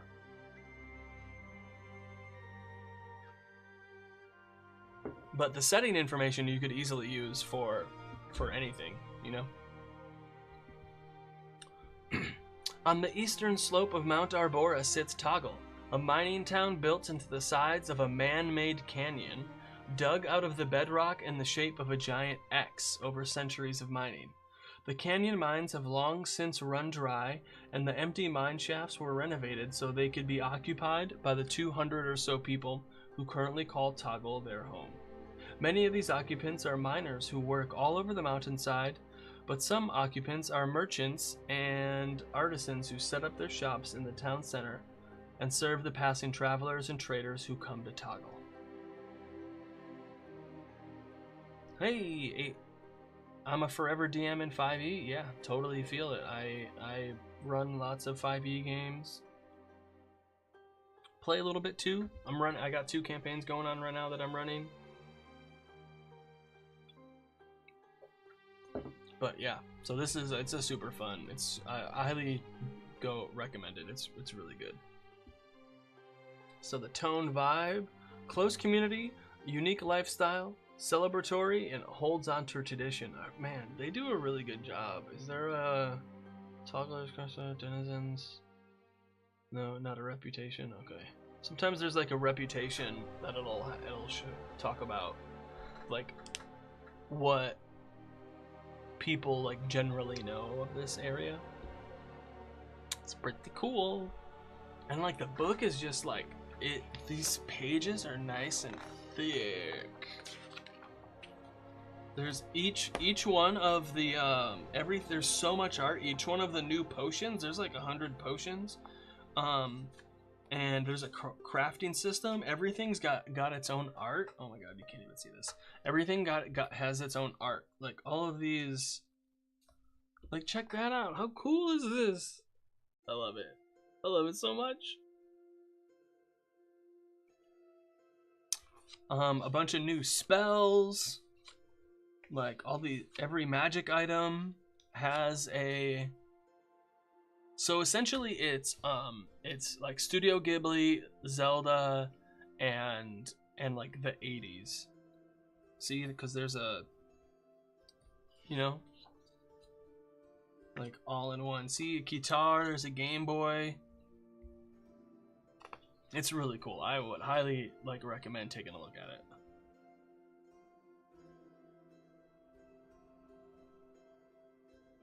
If you haven't yet. Look, a hairdryer. look at these are the magic items. Like the sensor of arguing spirits. This is great.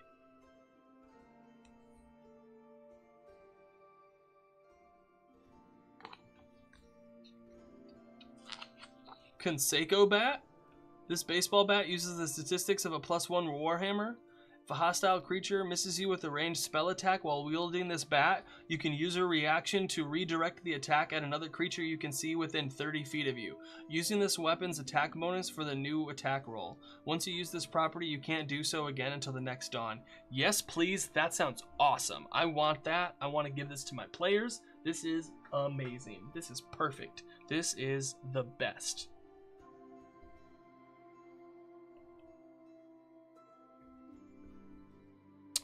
Can you show me the cover again, please? Yeah, totally.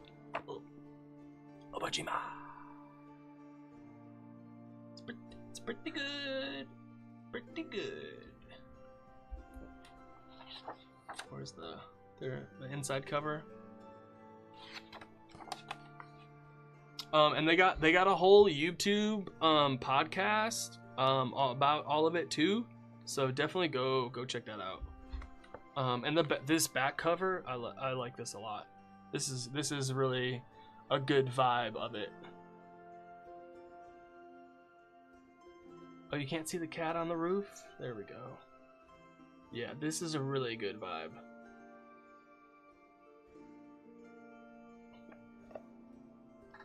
There's a soundtrack. They did a whole bunch of stuff for this Kickstarter. Like they did a good job.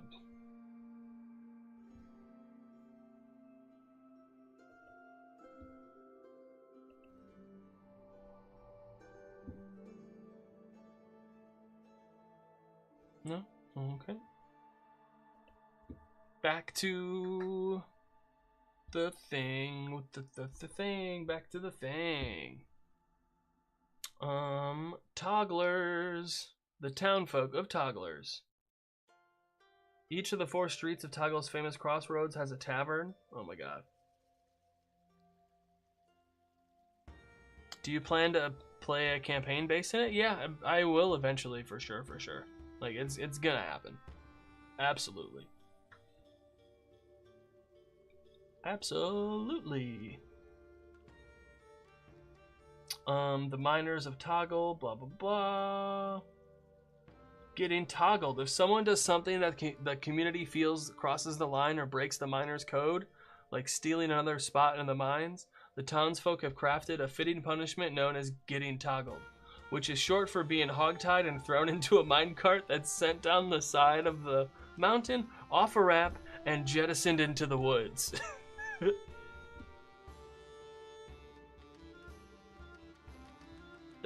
That's pretty good, not gonna lie. Denizens of the mines. Slaggers are bulbous stone balloons. Drumbellies. NPCs. Sounds more like fun rather than a punishment. Yeah, right? That's what, this?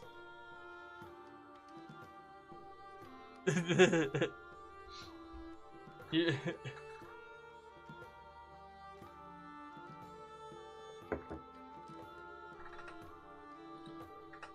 Boom, so Duro and Garo are forge masters who have made themselves a name for themselves amongst crafters and creatives across the island. They invented a special forging technique where they inscribe glyphs of knowledge into metal before folding and pressing it. Alright.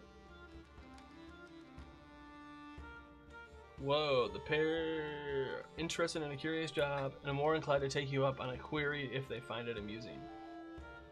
Johnny One Eye and Thug. Okay.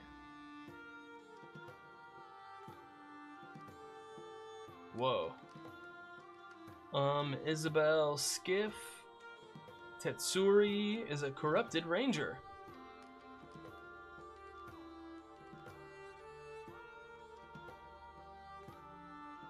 Uh-oh. Who's Venomous Rex?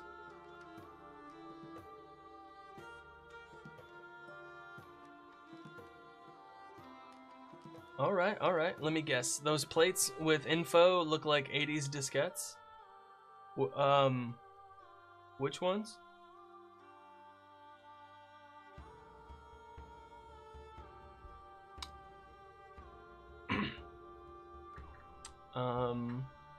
Four paths. The northern path, southern path, okay. The toggle is a massive metal lever that controls the flow of a small river. Switch the toggle one way directs some of the water to a power hammer, known locally as Itty Bitty. Pulling the lever the other way channels the water down a steep water flume, which the courier brigade uses to send packages down the mountainside. Oh, that's cool.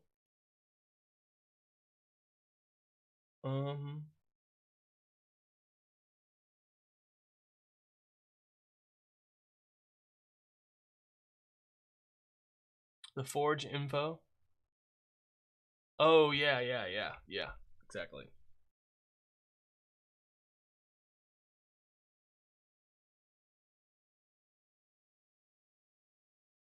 Dun, dun, dun, dun, dun.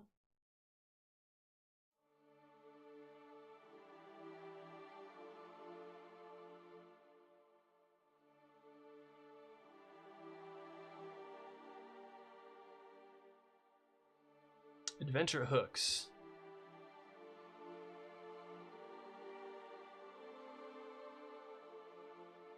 Missing spirit, rumors and legends. A legendary demon that lurks in the miles of tunnels. Every miner who claims to have survived an encounter all say they smelled something very odd just before they were attacked. The sweet smell of cloves. And what's cool is it tells you what the different factions are doing in the locations.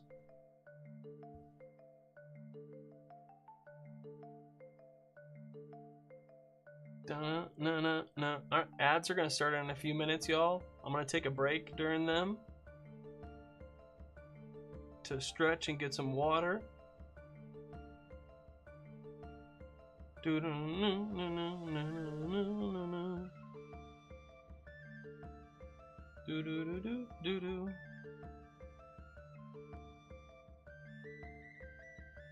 Duro Nagaro.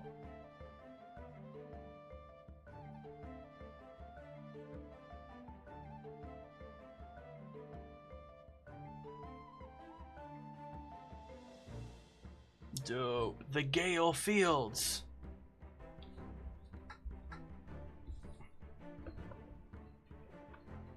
The nomadic stilt walkers are among the more intriguing. Where is this? Oh, this is like the center of the place. Check this out. That's cool. So, we did the Land of Hot Water, we did Mount Arbora, now we're gonna do the Gale Fields. Cool.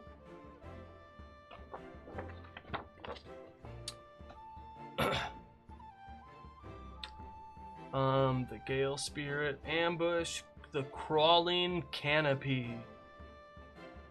What? No, man, I don't care about that, bro. There we go.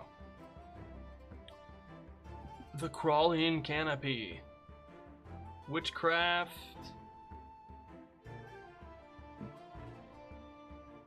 Dandelion Spirits, Hidden Village.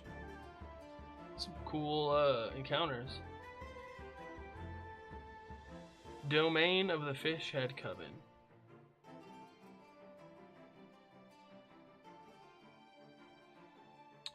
Those who make the journey to the domain usually do so in search of ingredients they might purchase or seek the counsel of a particular witch.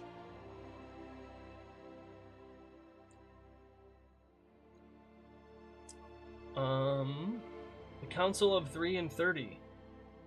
A trio of powerful witches preside over a coven along with the amalgamated spirit entity known as the 30.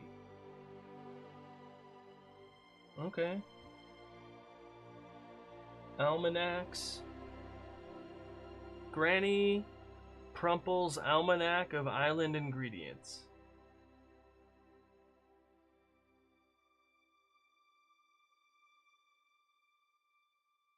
In addition to the volume on Gale Fields, the Coven also looks after the volume on the Shallows. That's cool. Council Witches. Yola Cantor Krogus, a paranoid female Nakudama who specializes in warding magic.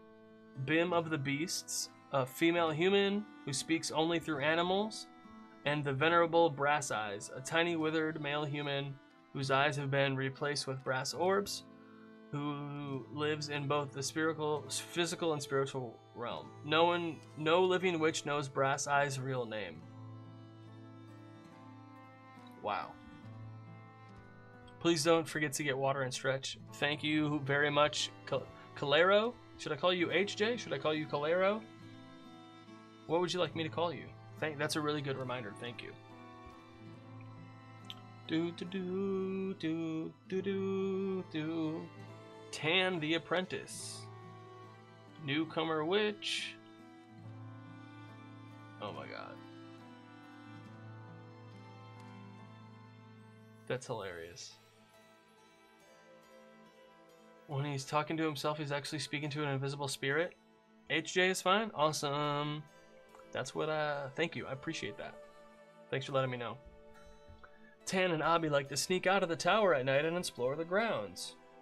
Their favorite spot is an enormous standing stone carved to depict the serpent coiled around it. Aww.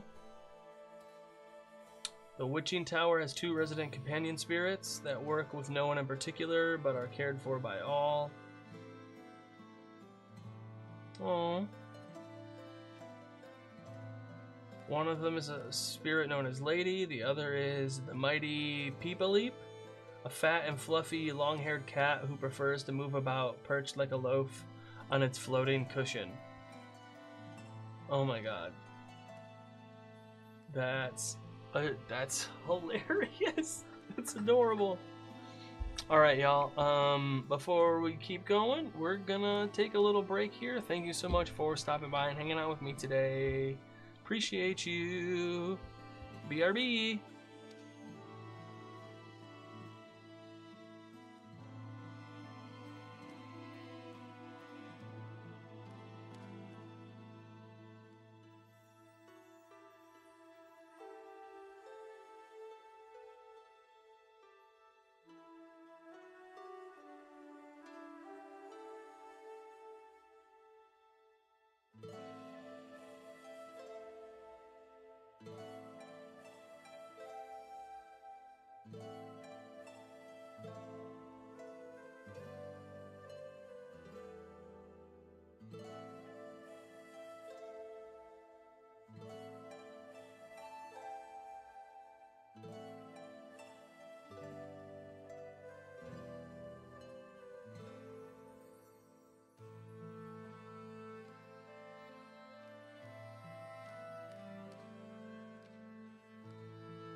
We're back. Thanks everybody for hanging out.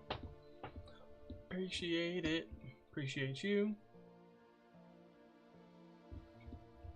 Ooh, there we go. Awesome. There we go.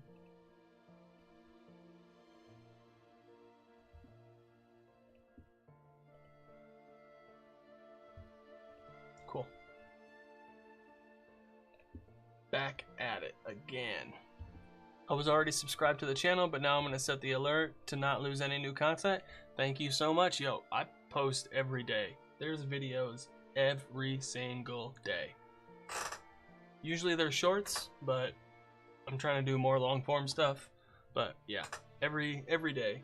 I just posted a video yesterday of an interview with another dungeon master. We go over tips for new game masters, dungeon masters for D&D, Daggerheart, and Candela Obscura. We had a nice little fun chat about just being a dungeon master, running games for people. So that definitely go check that out if you want some more. And like I said, I post shorts, tips, memes, stuff like every single day. So thank you for that. I really appreciate it. Thank you so much. Let me see where we at. Browser. If you want more stuff, over on my Ko-Fi, I got some stuff you can download for free. There is 300 character warm-up questions, which is these different questions you can ask your players about their characters. I usually ask one at the beginning of each session and like write down the answers so I can potentially use the info against them later. A bunch of magic items and weapons that I've homebrewed. A bunch of monsters that I've homebrewed. I got a couple adventures, like initiative tracker, a chart of sample monster statistics by CR. So a bunch of fun stuff over on my Ko-Fi page. Definitely check that out. It's good stuff.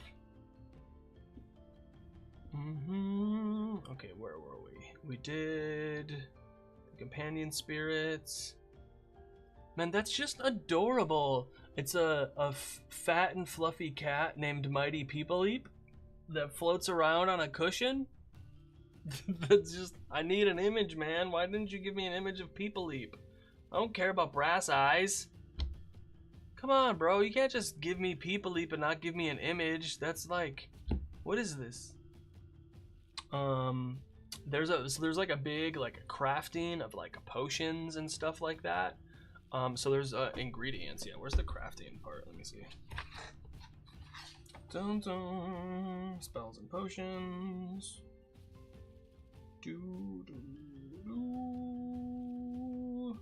Ingredients. Friends and foes. 193. I mean 193. 24. Holy cow. 193. Spells. Potion brewing. Finding ingredients, testing ingredients. Brewing potions. Select 3 ingredients.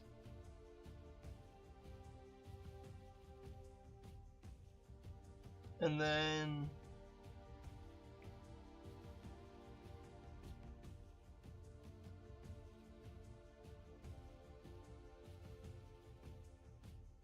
okay, to brew potion, you must be proficient with alchemy supplies.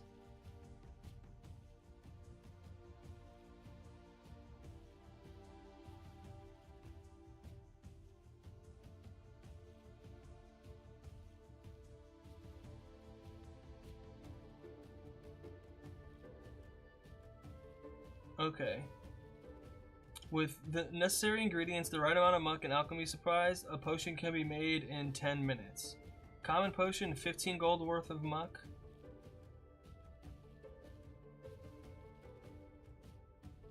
Okay.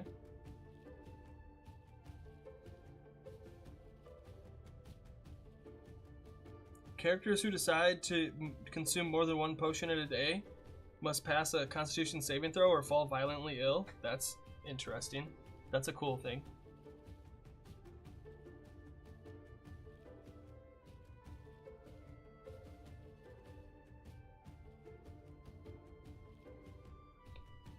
Okay.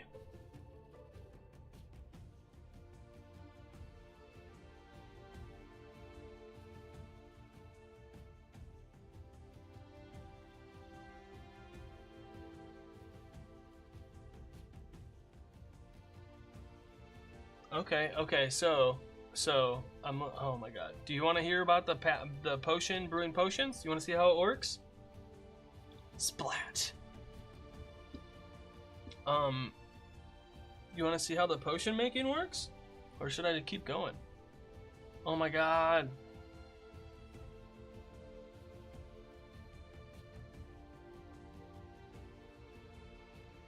Bruno. Oh.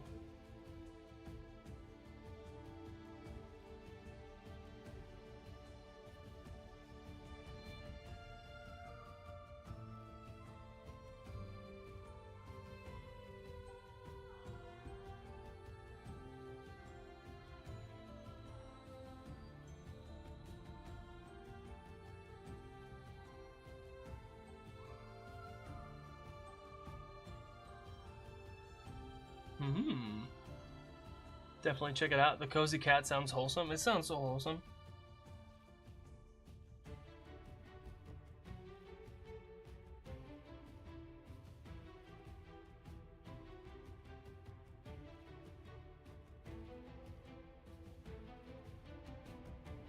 Alright, cool.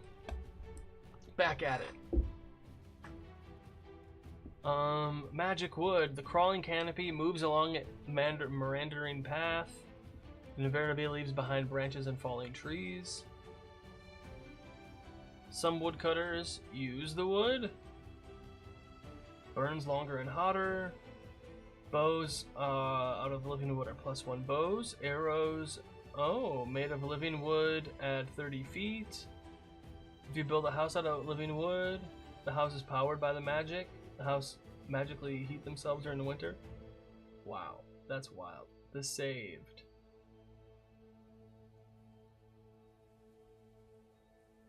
The trinket trunk.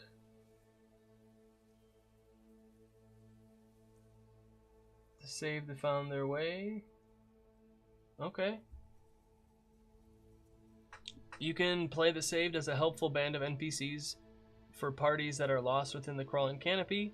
You can also play the saved as a cult of oddballs who are quirky and comical at best, or ominous and dangerous at worst. If you choose to go ominous, then the saved may have a strange magical relationship with the forest, even going as far as using the party as an offering. Okay.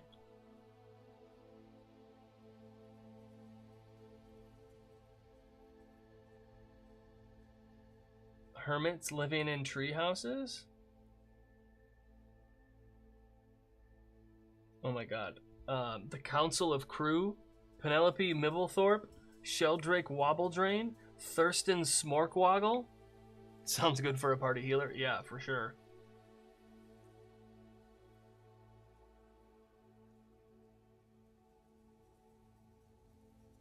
A witch of considerable power.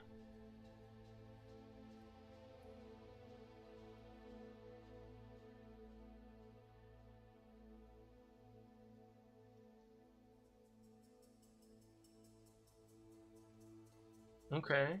Slashface and the Barkers?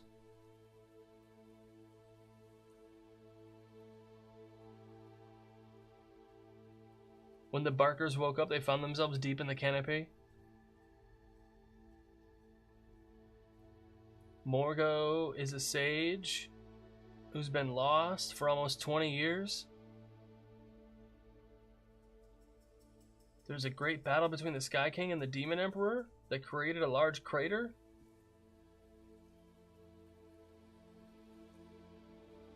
Morgo believes the proof of the ancient battle lies somewhere in the forest, and it is one of the many secrets the crawling canopy holds dear.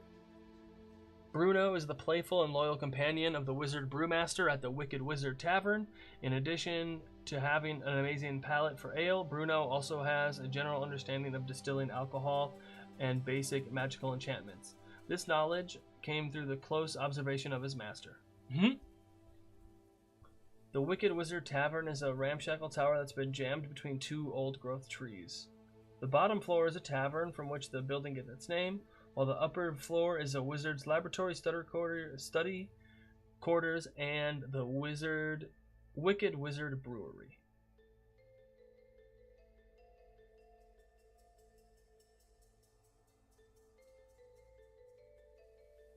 It would seem that the Wicked Wizard Tavern only reveals itself to those it wishes to.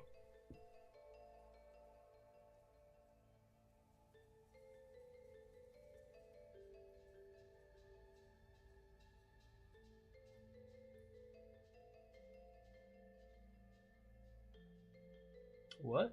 After some discussion with Bruno, this is so much yeah. Yep, I like it a lot. So much wholesomeness and Feywild. They nailed the Ghibli like vibe for sure. After some discussion with Bruno, the adventurers find out the proprietor has disappeared, and Bruno is doing his best. Only a cursory understanding of ale, and it's only a matter of time before the reserves run out, and Bruno must brew a batch himself. Bruno is desperate for help and is just trying to be a very good boy. Oh, it's okay, buddy. Trapped within the center of 3 watchwood trees is an unlucky traveler who has been paralyzed by the tree's gaze. Though the traveler can't call out for help, it's clear they've been stuck like this for days. Oh no. One of the forest trees has been cut down, and now its stump is uprooted itself and is on the rampage. Oh no. Lost within the canopy. This is one of the adventures in the book. Page 360. Let me take a look real quick.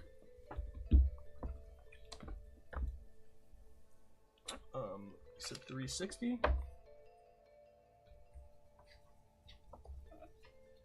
360.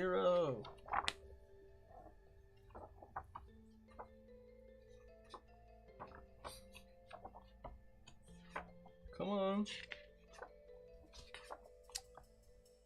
Lost within the crawling canopy. Oh no.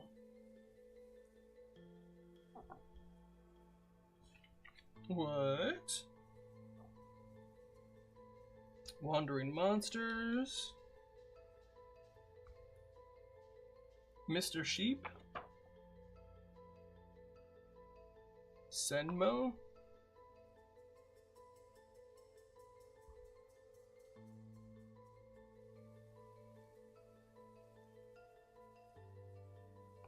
Whoa. CR7? Whoa. Okay. Alright then. I see you.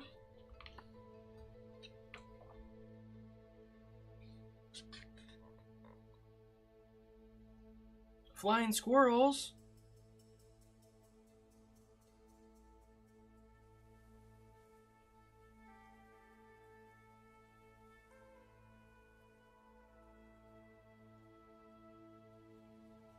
What? Yo, that looks cool. Looks like a good adventure. I'm in a session of Star Wars Saga right now. Just popping in to say hi. Thank you so much. I appreciate that. Jufro Samurai. That's amazing.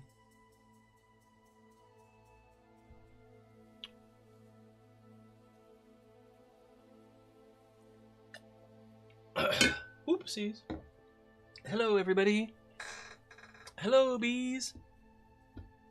The Brackwater Wetlands. Alright, what is this?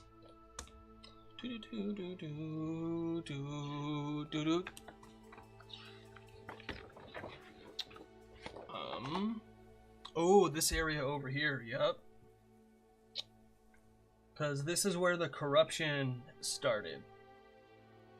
So, like, the time period that everything is happening is, like, 3 months ago. There was, like, an earthquake and a tsunami. And this corruption started overtaking the island slowly. But it's still only, like, on this part of the island. So, like, the people over here don't, like, know really about it yet.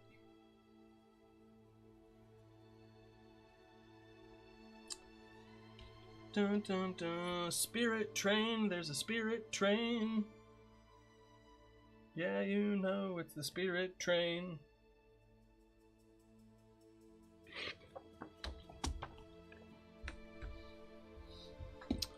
The Brackwater Wetlands. Ruined settlements.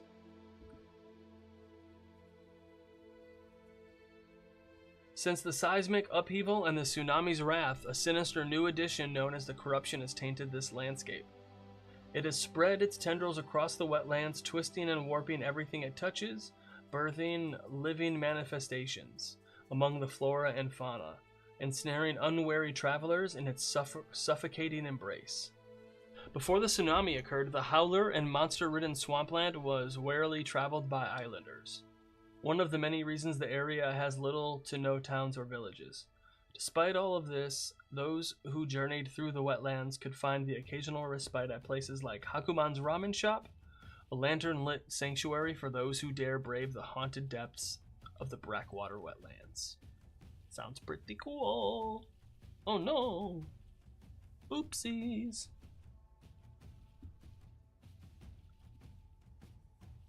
What?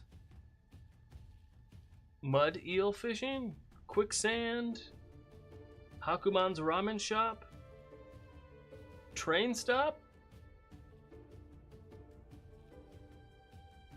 Railroad passage?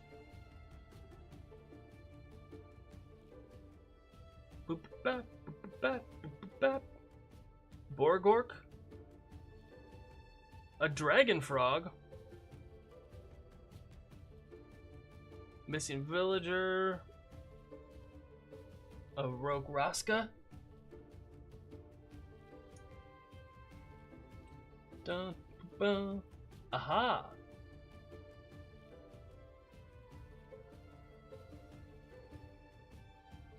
Sickness. There's demons. Bloop is a weird skeletonized fish that follows the party like a stray dog. Bim of the Beasts.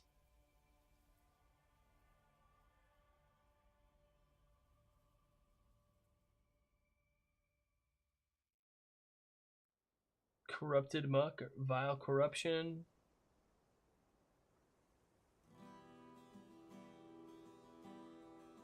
Okay.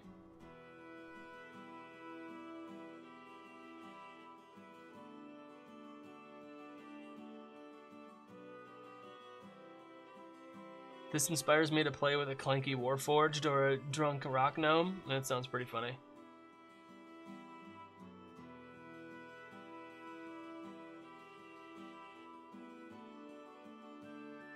Evidence of disaster.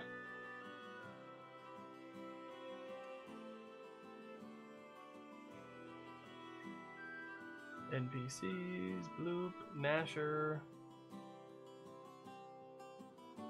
The Shadewood.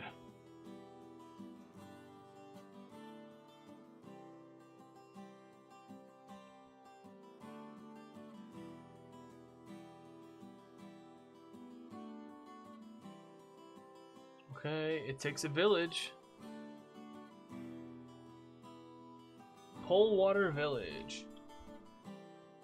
Until the tsunami crashed against the eastern side of Obojima months ago, Polewater was a thriving fishing village. Oh no. Tsunami aftermath. At least 30 villagers died. Oh my god, and more people might even be dead, they just don't know?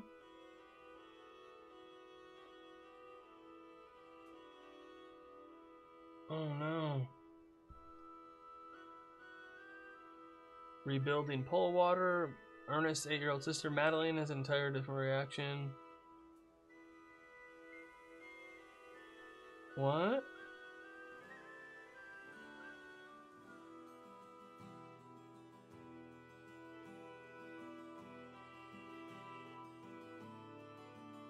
Whoa. NPCs. Ernest, Madeline.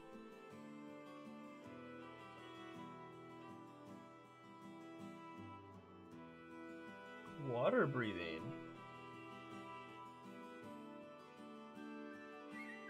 That's not weird at all. Griftang Crump is a hard-as-nails woodcutter. Ermina Flopfoot.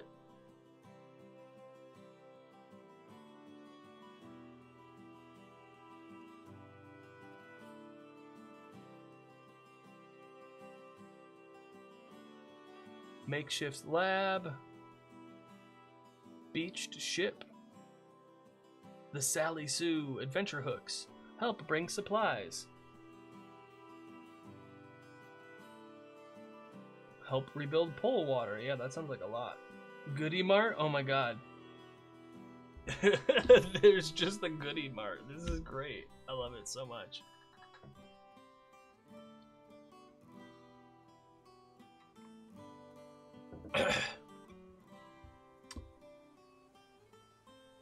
This is awesome. Gomorrah.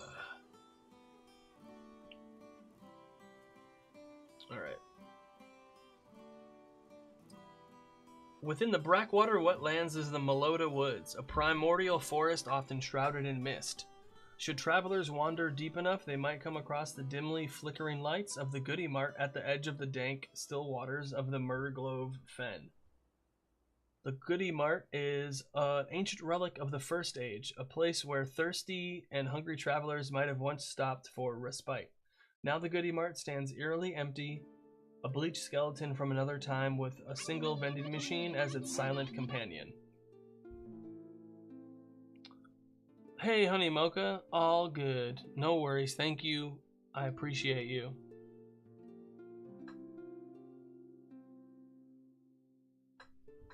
What? Boom, boom, boom, boom. Yeah.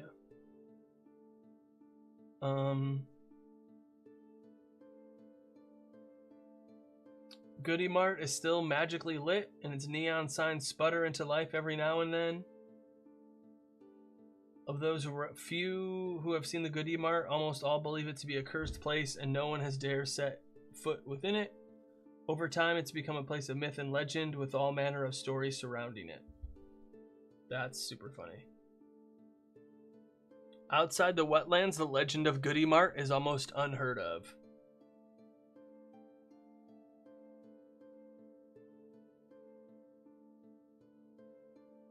Dun, dun. Should an adventurer be bold enough to open one of the doors, they will immediately notice the interior is strangely clean and has a subtle luminescent glow. If the adventurers begin to poke and prod, they will find a unique passage hidden within the relic. Behind the foggy glass of the refrigerator door are steps that descend in a series of switchbacks down a tile-covered tunnel to a ruined subway station. Whoa! The ruined subway station, ruled by an elder spirit called Gomorrah, a massive worm-like monster with a humanoid face. Whoa, many of the subway tunnels are still usable, but some have tree roots hanging from the ceiling. Others have totally collapsed. The wandering line makes its occasional stop here, and when it does, it magically transforms the world around it to reveal what the subway station looked like back in the First Age. But as the train leaves, things return to their dilapidated state. Several monsters.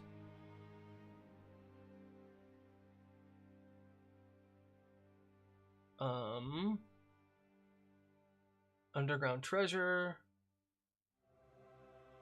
Gomorrah is a disturbed, monstrous elder spirit. While it looks for its missing heart, Gomorrah was once intelligent, but since losing its heart ages ago, it has become mad and now dangerous. Because of its missing heart, Gomorrah devours anything it finds. Most of the time, Gomorrah sits in one of the tunnels and bemoans its missing heart. One way Gomorrah fills its void is by devouring praise and attention. Should they stop talking to it or try to leave the conversation, Gomorrah will devour them.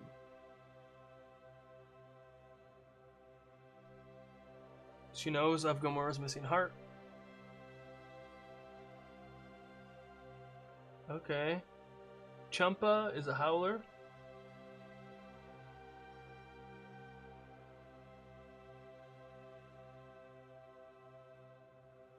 Points of interest.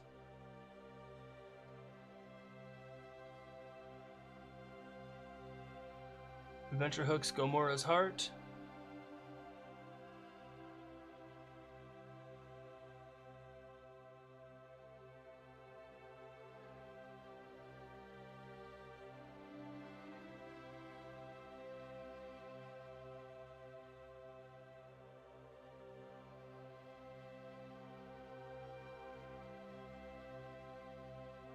Okay.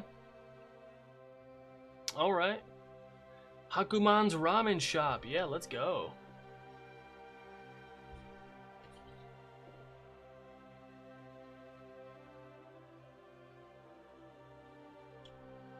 On the eastern side of Obojima, in the foothills of the coastal highlands, there's a long, desolate stretch of dirt road known as Pelican Way that never seems to get overgrown. At one end of it, there's a ramen shop called Hakuman's that only opens when the sun begins to set. The shop itself is a relic of the First Age, a simple and solidly built wood structure made specifically for serving ramen. There's plenty of seats along the polished wood bar that sits right next to the cooking area where Hakuman, the large ogre-like spirit of few words, works to create and serve his noodle and broth masterpieces. While Hakuman cooks and serves his clientele, a bunch of small spirits constantly move to and from the back of the shop, bringing ingredients and cleaning up. It's like an isekai place. Yeah, kind of. It's like, yeah. Pretty much. There's like a First Age where everybody was magical and like had 80s technology, and then now thousands of years later, or like hundreds of years later, is like that stuff is now ancient, which is weird and cool. I like it. Ramen shop.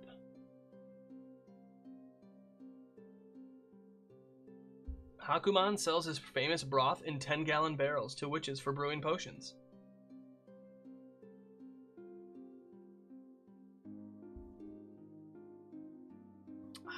Hakuman.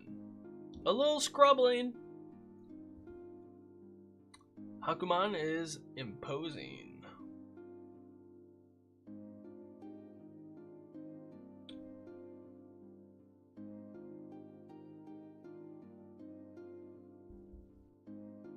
He's actually an Oni sorcerer who pushed his magic to the point of no return.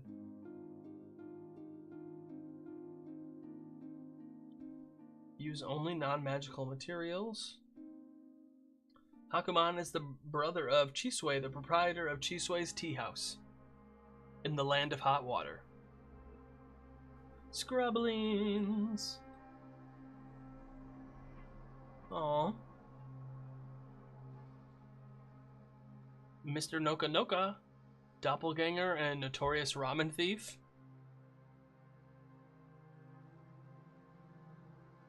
That's so funny.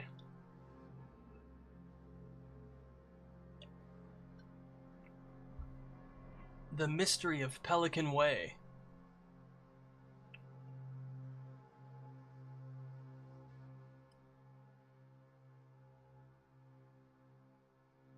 Okay.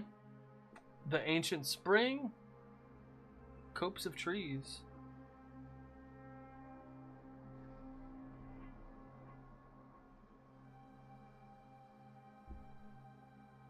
Oh. Adventure hooks. The ultimate ramen.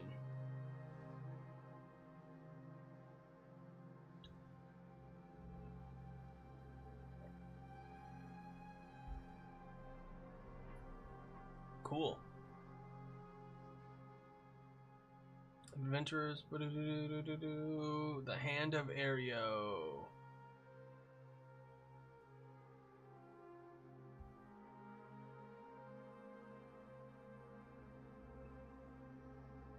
Permanently increases their con by 1? Okay. Dun, dun, dun.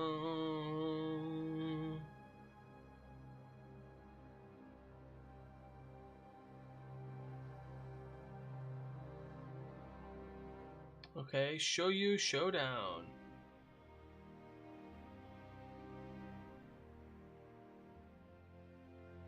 Ramen showdown? Oh my god, that sounds hilarious. Ramen fight! Roakala.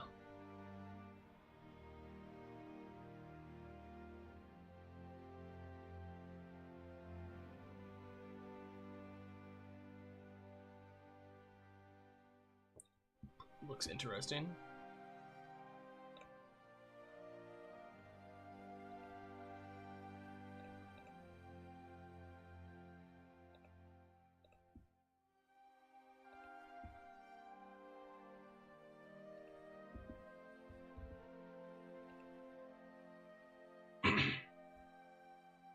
According to scholars, 300 years ago, the first Dara emerged from the forest and wandered the world as a nomad.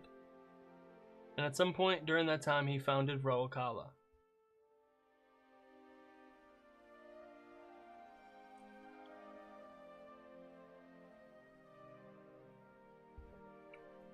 Roakala is the birthplace for all Dara.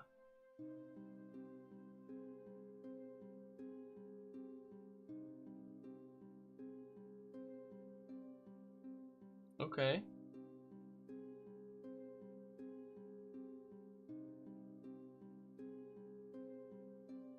Adara is born.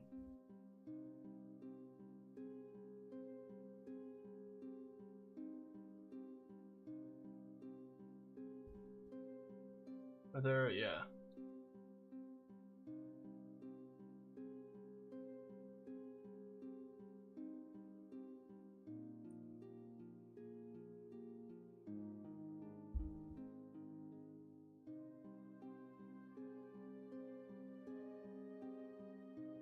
Okay.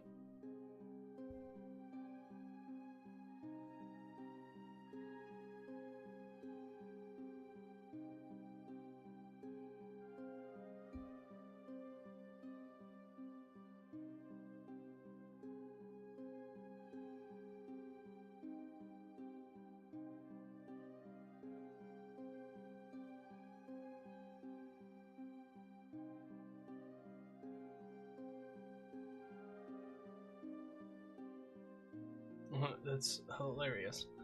Dara can make anything or anyone into their parent or sibling. They generally attach to someone by choice and then ask to be their child or sibling. If a Dara feels connection, they may ask a loving cat if it would be their mom, or they may ask a friend if they would be their brother or sister. Because they just walk out of a tree. That's how they are born.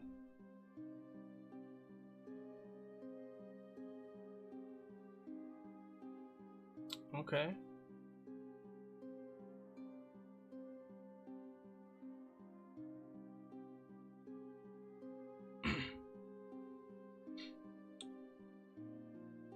Adak. The ripe old age of 90. He claims he has another 30 years.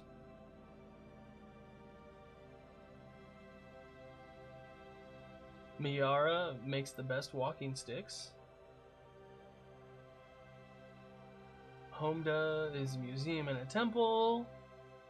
Glyph pillars. Oh, nice. Oh my god, the glyphs are fingerprints?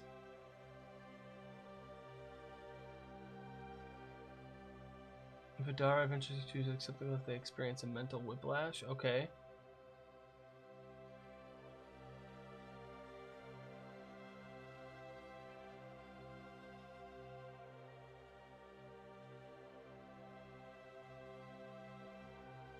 Whoa. Someone's carving them out. The Coastal Highlands.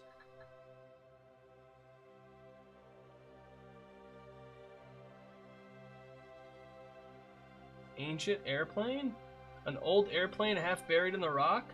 Examining it reveals a first age item like a cassette or a VHS tape and runs the risk of awakening a sleeping bear Akuda that has its den in the plane. That sounds super cool. Whoa, Opal Falls. Let me see some other ones. Where are we? We're at 100-ish.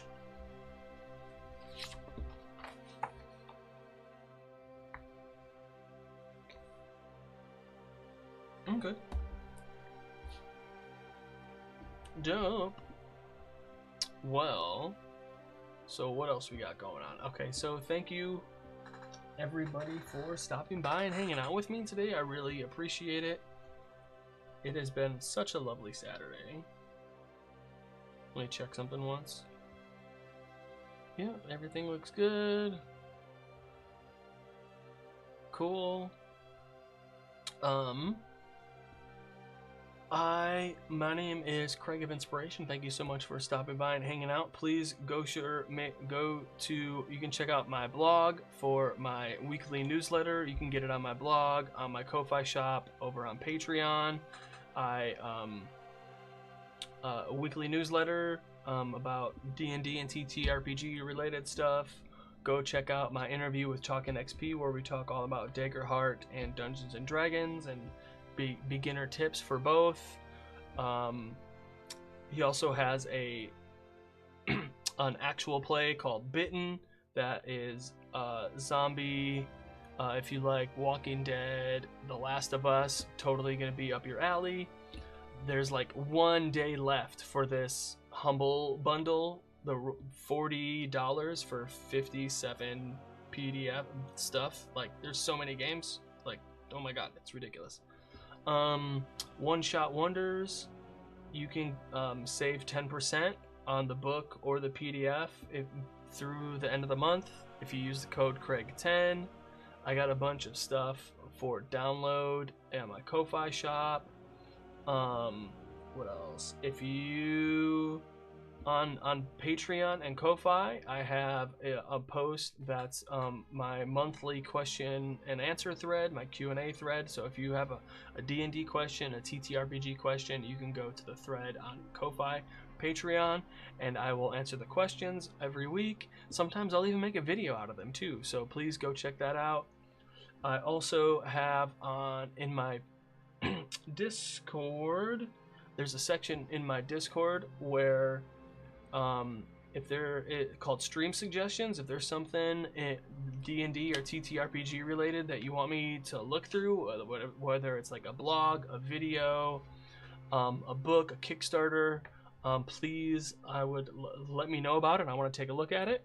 And then but you know, don't ask me questions or show off your homebrew. Like, this is just for like stuff for me to look at on stream. And then also in the newsletter, there's I'm gonna do a little entry into the Acron archive. Acron or Acronia is my homebrew world that I've created, and will get like a paragraph or two about info or a location, just general stuff about Acronia. So thank you all so much for stopping by and hanging out with me today. I really appreciate it. Who are we gonna raid out to?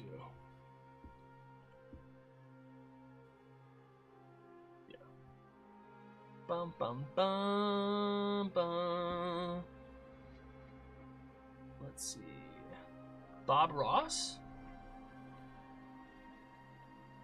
No.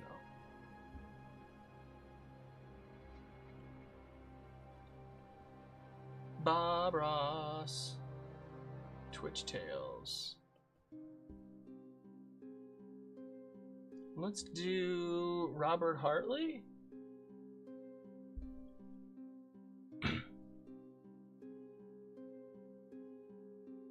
Blizz?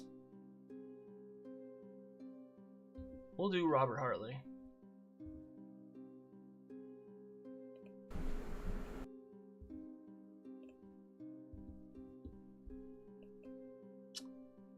So thank you all so much, like I said, stopping by and hanging out with me today. I really appreciate it. I will see you all again in the future on Tuesday. I'm gonna be playing Minecraft with Oh Hello Mayor, so you should definitely stop by for that, because it's gonna be hilarious. I've never played Minecraft before, and I am learning a lot.